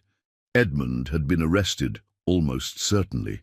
On Barrett's orders, the lieutenant was moving aggressively to silence anyone who might interfere with his plans. "We must assume Barrett knows everything Carter could tell him," she said, forcing herself to think strategically, despite her concern for Edmund. "Which means he'll be expecting us to approach the governor." Nantan nodded grimly. "More patrols. Noticed entering town as we watched. Barrett prepares a trap." They retreated to a more sheltered position among rocks overlooking the city, considering their limited options. Direct approach to the governor now seemed impossible. With Barrett's men specifically watching for them, they would likely be intercepted before reaching the Douglas Hotel. "Perhaps divide forces," Nicho suggested. "Small group creates distraction, while others bring evidence to the governor." Nantan considered this, but ultimately shook his head. Too risky. Barrett would recognize diversion tactic, and the governor might refuse the meeting if Apache warriors caused disturbance in town. As they debated alternatives, Sarah's attention was drawn to activity in the streets below. A procession was forming, carriages preparing to depart from the Douglas Hotel, escorted by mounted soldiers. "The governor's leaving," she realized, pointing toward the activity. "That must be his entourage." Kitchi, whose eyesight was exceptionally keen, studied the procession carefully. Governor and military men heading toward the north edge of town, where territorial offices stand. This development altered their tactical situation significantly.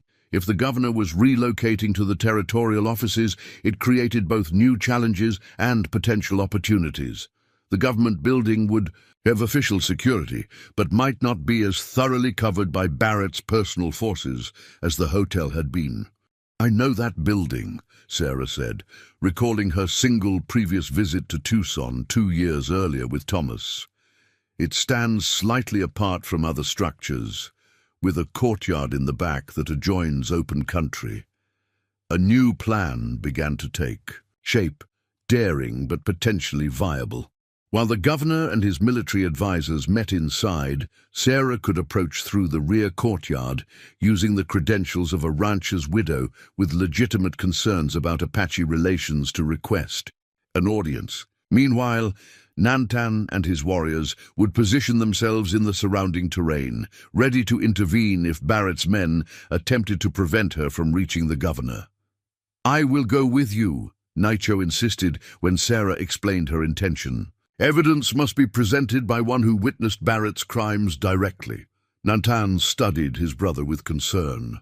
Despite Nicho's remarkable recovery, his wound still limited his mobility. In a situation that might require quick escape, this could prove fatal. "Too dangerous," the war chief objected. "Barrett wants you dead more than any of us." "Which is precisely why I must go," Nicho countered. "My presence proves the truth of accusations. White woman's word alone may not convince the governor that the army officer betrays both peoples." The logic was sound, if perilous. After further discussion, a modified plan was agreed upon. Sarah and Naicho would approach the territorial offices, together timing their arrival to coincide with a midday break in the governor's schedule that Kichi had overheard mentioned. Nantan and 4 warriors would secure positions overlooking the approach, while the remaining scouts would watch for Barrett's movements in the town. "If we are not seen leaving the building by sunset," Sarah said, meeting Nantan's eyes directly, "do not attempt rescue. Take the evidence to the newspaper office in Tucson instead." She had noticed the Arizona Citizen's office during their observation of the town. "The editor has a reputation for independence from mining interests." Nantan's expression revealed reluctance, but he eventually nodded in agreement. "Sun crosses 3 hand-widths in sky. Then we find a different path for justice." As the morning progressed toward midday, Sarah and Nacho prepared for their approach. They had no opportunity to change into cleaner clothing after their grueling journey, but they did what they could to present a less threatening appearance. Sarah rearranged her hair and cleaned the worst of the trail dust from her face and hands. Nacho removed his bandana and hunting knife, leaving only the essential evidence concealed beneath his shirt. The territorial offices stood on a small rise at the northern edge of Tucson, a modest adobe structure distinguished by its red-tiled roof and the territorial flag hanging limply in the still midday air.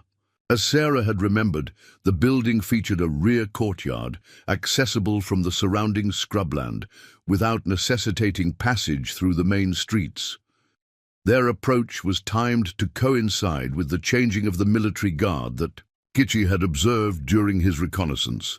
As 2 soldiers departed and their replacements had not yet arrived, Sarah and Naicho crossed the final exposed ground to the courtyard wall, then slipped inside through a service gate. The courtyard was deserted except for a young clerk sorting documents at a small table in the shade. He looked up in surprise as they approached, clearly not expecting visitors from the rear entrance. "Ma'am?" he questioned, taking in Sarah's disheveled appearance with confusion. His eyes widened further as he noticed Naicho. "This area isn't... I must see the governor immediately," Sarah interrupted, her voice carrying the natural authority she had developed through years of independent ranch management. "It's a matter of territorial security that cannot wait." The clerk appeared flustered, glancing between them uncertainly. "The governor is in meetings all day with military advisors. Perhaps if you return tomorrow..." "Young man," Sarah said, stepping closer, "I have ridden for 3 days through Apache territory to deliver evidence of corruption that threatens every settlement in Arizona. People have already died because of this information being suppressed. I need to see Governor Safford now." Her intensity clearly unsettled the clerk, who hesitated before responding. I can't interrupt the current meeting, but there's a scheduled recess in 20 minutes. If you'll wait in the anteroom, I can inform his secretary of your request." It was the best they could hope for under the circumstances. Sarah nodded her agreement, and the clerk led them through a side door into a modestly furnished waiting room. As he departed to inform the governor's staff of their presence, Sarah and Naicho exchanged glances of cautious optimism. They had successfully entered the building without confrontation, the first hurdle cleared. The waiting room featured a single window overlooking the main street, allowing Sarah to observe without being easily spotted from outside. What she saw sent a chill through her veins. Lieutenant Barrett himself was dismounting before the building's main entrance, accompanied by 2 other officers. They had arrived for military consultation with the governor. "Barrett is here," she whispered urgently to Nacho, who immediately positioned himself away from the door where he would not be immediately visible to anyone entering. The minutes that followed were among the most tense Sarah had ever experienced. From beyond the closed door, They could hear voices in the main corridor, official greetings, the sound of boots on tile floors, doors opening and closing as the military delegation was escorted into the building. At one point, footsteps paused, just outside their waiting room, and Sarah held her breath, certain they were about to be discovered. But the moment passed, the footsteps continuing down the hallway toward what she presumed was the governor's office. When the clerk finally returned, Sarah had composed herself, though her heart still pounded against her ribs. The governor's secretary says he can spare 10 minutes during the recess, the young man informed them. I'm to bring you to the office when the current meeting concludes. Sarah nodded her thanks, then asked casually, I noticed Lieutenant Barrett arriving. Is he part of the military delegation meeting with the governor? The clerk seemed surprised by her knowledge of Barrett. Yes, ma'am. He's presenting a report on Apache activities in the Southeastern Territory. Actually, the lieutenant asked to be notified of any unusual visitors today. Perhaps I should mention— That won't be necessary, Sarah interrupted smoothly. The lieutenant and I are acquainted. In fact, part of my business with the governor concerns his report. I'll be happy to speak with him afterward. The deflection worked. The clerk nodded and departed, leaving them alone once more. As soon as the door closed, Sarah turned to Naicho. Barrett is presenting his report now, likely laying the groundwork to justify military action against your people. When the meeting breaks and the clerk comes for us, Barrett might see you. Naicho's expression remained calm, despite the danger. Then we face him directly. With the governor present, Barrett cannot simply kill us without revealing our true nature. Before Sarah could respond, the door to the waiting room opened. Instead of the clerk, Edmund Carter stood in the doorway, his face bruised, one arm in a crude sling. Behind him loomed a cavalry sergeant, hand resting meaningfully on his sidearm. Sarah, Edmund said, his voice strained but steady. I'm afraid I've made a terrible mistake. The sergeant pushed past him into the room, taking in Sarah and Naicho with a cold professional assessment. Lieutenant Barrett thought you might attempt to approach the governor. He'll be pleased to know his assessment was correct. Edmund's eyes conveyed a silent apology. The bandage on his arm was spotted with blood, and a dark bruise spread across his left cheekbone.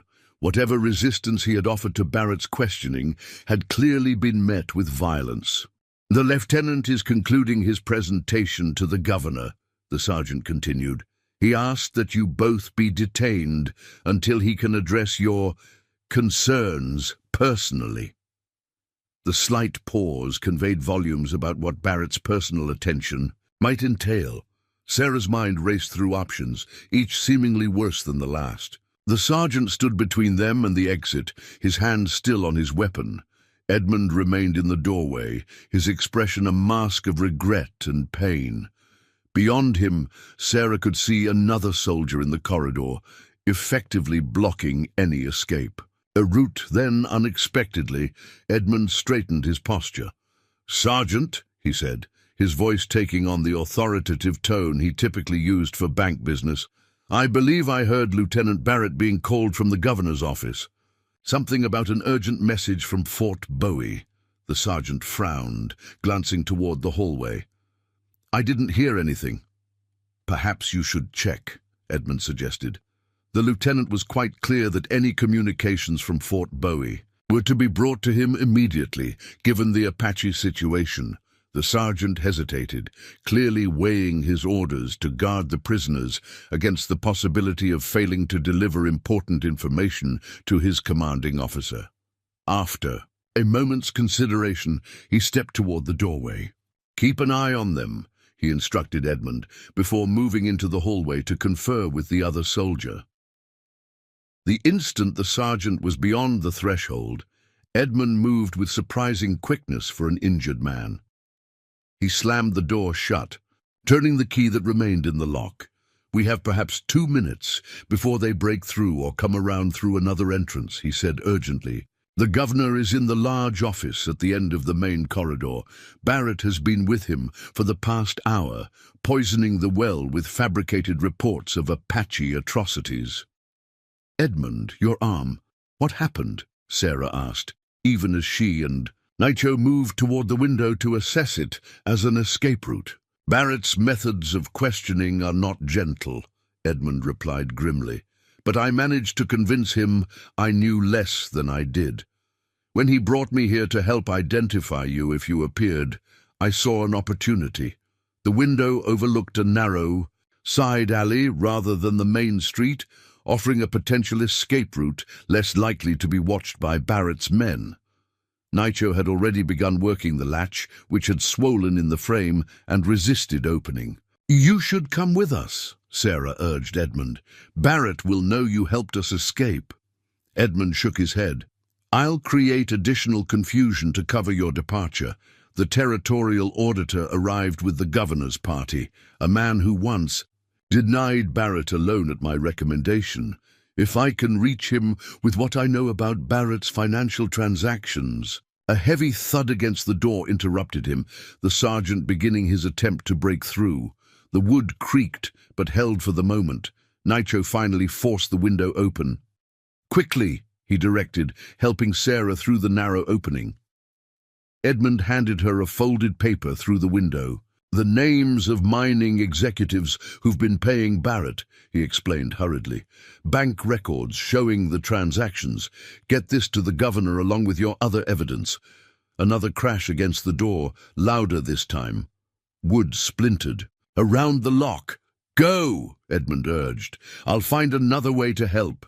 Nicho slipped through the window after Sarah, dropping silently into the alley below. They moved immediately toward the rear of the building, hoping to circle around to the main entrance, where they might still intercept the governor during the recess.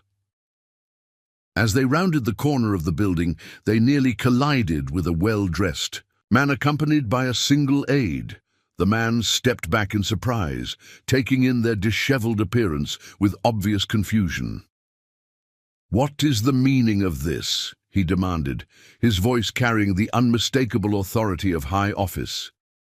Sarah made an intuitive leap. Governor Safford. The man's eyebrows rose slightly. I am Governor Safford. Who are you, madam, and why are you accosting me in this manner? It was an incredible stroke of fortune. The governor had apparently stepped outside for air during the meeting recess, using the side door that led to this secluded area of the grounds. My name is Sarah Mitchell, she began quickly. This is Nicho, an Apache scout formerly employed by the army. We have evidence that Lieutenant Barrett has been orchestrating attacks on both settlers and Apache, profiting from scalp bounties and land speculation. The governor's expression shifted from indignation to guarded interest. Those are extraordinary accusations against an army officer, Mrs. Mitchell. With extraordinary evidence to support them, Sarah countered, nodding to Nicho, who withdrew. The oilskin packet containing Barrett's scalp payment ledger. Before the governor could examine the document, a shout came from around the building. The sergeant had discovered their escape route and was raising the alarm. Governor, Sarah said urgently, Lieutenant Barrett has been lying to you about the Apache situation. He massacred peaceful families at Whitetail Creek to provoke a war that would benefit his mining investors. I have financial records proving his corruption. She thrust Edmund's documents toward him alongside Nicho's evidence. Governor Safford hesitated only briefly before accepting the papers. He was a politician, but also a man known for personal integrity. The specific details Sarah had provided, names, locations, financial connections, lent credibility to her claims. Jenkins, he said to his aide, escort these two to my private office through the rear entrance. I want to hear their full account without interruption. To Sarah and Nicho, he added, if your evidence supports these accusations, Lieutenant Barrett will face appropriate consequences. I will not have corrupt officers endangering the territory's fragile peace for personal gain. The aide led them quickly toward a side entrance as the governor himself turned to intercept the approaching sergeant. They could hear Safford's authoritative, Voice cutting through the soldier's excited report. "Sergeant, I believe Lieutenant Barrett is looking for these individuals. Please inform him that they are now under my personal protection as witnesses in a territorial investigation. I will speak with him momentarily." The private office was a simply furnished room at the rear of the building, featuring a desk stacked with territorial maps and correspondence. Jenkins, the governor's aide, offered them seats before departing to inform Safford they were secured. Through the window, Sarah could see increased activity in the courtyard. Soldiers conferring urgently, messengers being dispatched. Barrett would soon know they had reached the governor with their evidence. "We did it," she said quietly to Naicho, the reality of their achievement beginning to settle over her exhausted mind. "The governor has the evidence." Naicho remained cautious. Having evidence and acting on it are different matters. "Barrett has powerful friends, but so does the governor," Sarah countered, "and unlike Barrett, Safford's authority is legitimate and public. He can't simply bury this information without consequences to his own position." The door opened to admit Governor Safford, his expression grave as he carried their documents. He closed the door firmly behind him before addressing them. "I've reviewed these materials," he began without preamble. "If authentic, they represent the most serious breach of military conduct I've encountered during my administration." He focused on Naicho. "You were present at Whitetail Creek after the massacre?" "Not during," Naicho clarified. "I was on a scout mission, returned to find families killed, including my brother's wife and son. When I questioned the official report that the camp harbored hostile warriors, Barrett ordered my execution along with other scouts who knew the truth. And you, Mrs. Mitchell, how did you become involved in this matter?" Sarah explained her role succinctly, finding Naicho wounded, learning of Barrett's corruption, and the subsequent events that had led them to Tucson. She included Edmund Carter's assistance and the banker's current perilous situation. The governor listened intently, asking occasional clarifying questions that revealed both intelligence and familiarity with territorial politics. When Sarah finished her account, he was silent for a long moment, considering implications beyond. "The immediate situation. Barrett is waiting in my outer office," he finally said. "He demands your detention as dangerous conspirators, spreading falsehoods about military operations." A hint of grim humor touched his expression. "He seems quite insistent that I not listen to anything you might say, which only confirms his guilt," Sarah observed. Safford nodded. "Indeed. His reaction upon learning you had reached me was revealing." He rose, moving to the window that overlooked the courtyard. "There's another matter I must address. It appears a group of Apache warriors has been observed on the outskirts of Tucson. Barrett is demanding immediate military action against what he terms an imminent raid." Sarah and Naicho exchanged glances. Nantan's presence had been detected, potentially creating the very confrontation they had sought to prevent. "Those warriors are led by my brother," Naicho explained. "They await our return. If we do not emerge by sunset, they will seek different means of justice." Safford turned back to face them, his expression thoughtful. "Then we have two immediate problems to resolve: Lieutenant Barrett's corruption and preventing an armed confrontation that could spark territory-wide conflict." The solution he proposed was bold but strategically sound. Barrett would be arrested immediately on charges of corruption, illegal bounty payments, and murder. Meanwhile, the governor himself would meet with Nantan under a flag of truce, acknowledging the legitimate grievances of the Apache while demonstrating commitment to justice by Barrett's public detention. "It is a risk," Safford acknowledged. "Meeting with a war chief outside established channels. But I've found honorable treatment often. Receives honorable response, regardless of whether one wears broadcloth or buckskin." Events moved swiftly after this decision. Barrett's arrest in the governor's outer office was a scene of barely controlled chaos, the lieutenant shouting accusations of conspiracy and threats of military reprisal even as he was disarmed and placed in custody.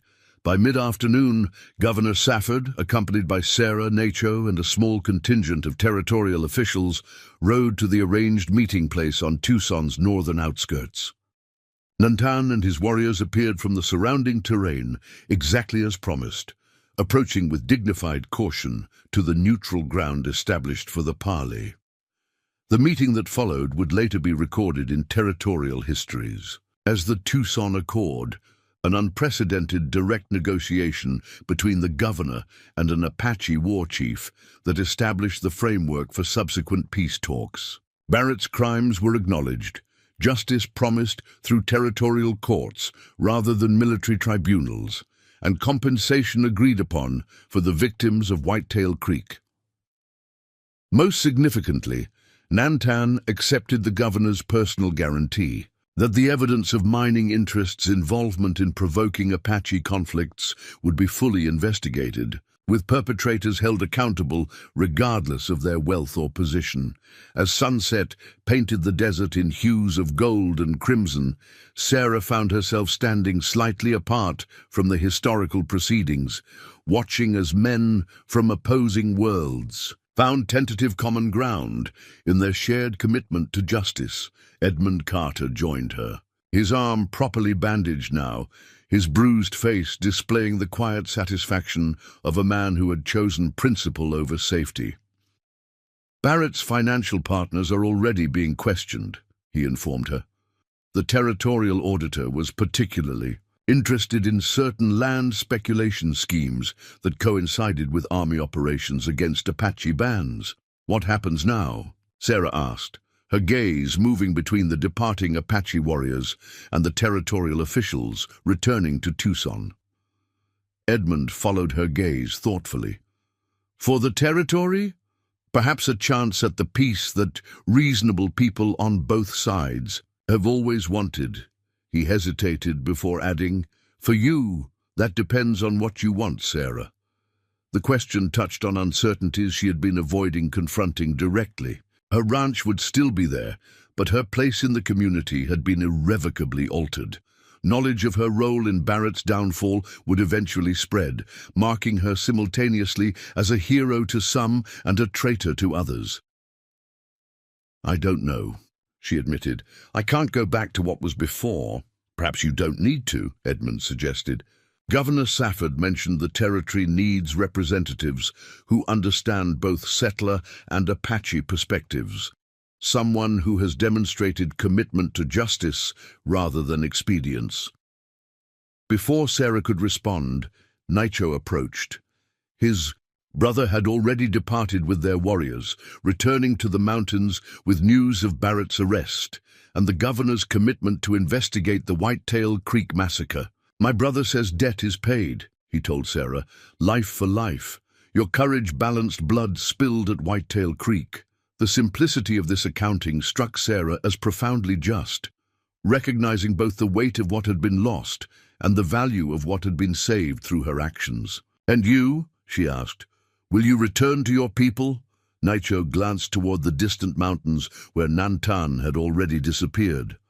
"For now, but Governor asks for Apache scouts he can trust when peace talks begin, to build bridge between worlds." A ghost of a smile touched his typically stoic features.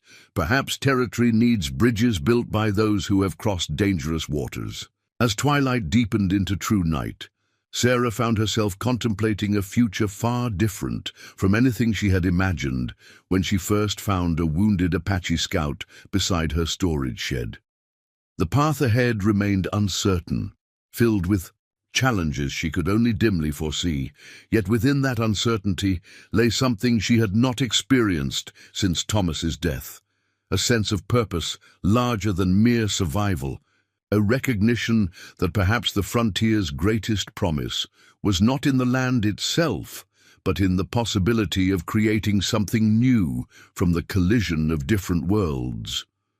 Whether as a territorial representative, a mediator between cultures, or simply as a woman who had found her own definition of justice, Sarah Mitchell had discovered a truth that transcended the boundaries society had attempted to impose upon her. Courage was never wasted when spent in service of what was right, even when the cost seemed impossibly high. The wounded Apache scout she had nursed in secret had not only survived, but had transformed her life in ways neither could have imagined on that fateful night when she chose compassion over fear. Now, as Tucson's lights twinkled in the gathering darkness, Sarah faced the future with the same quiet determination that had carried her through those dangerous days, ready to build whatever bridges might be necessary in the territory she now understood was truly her home.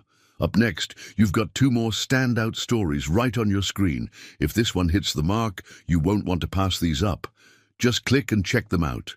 And don't forget to subscribe and turn on the notification bell so you don't miss any upload from us.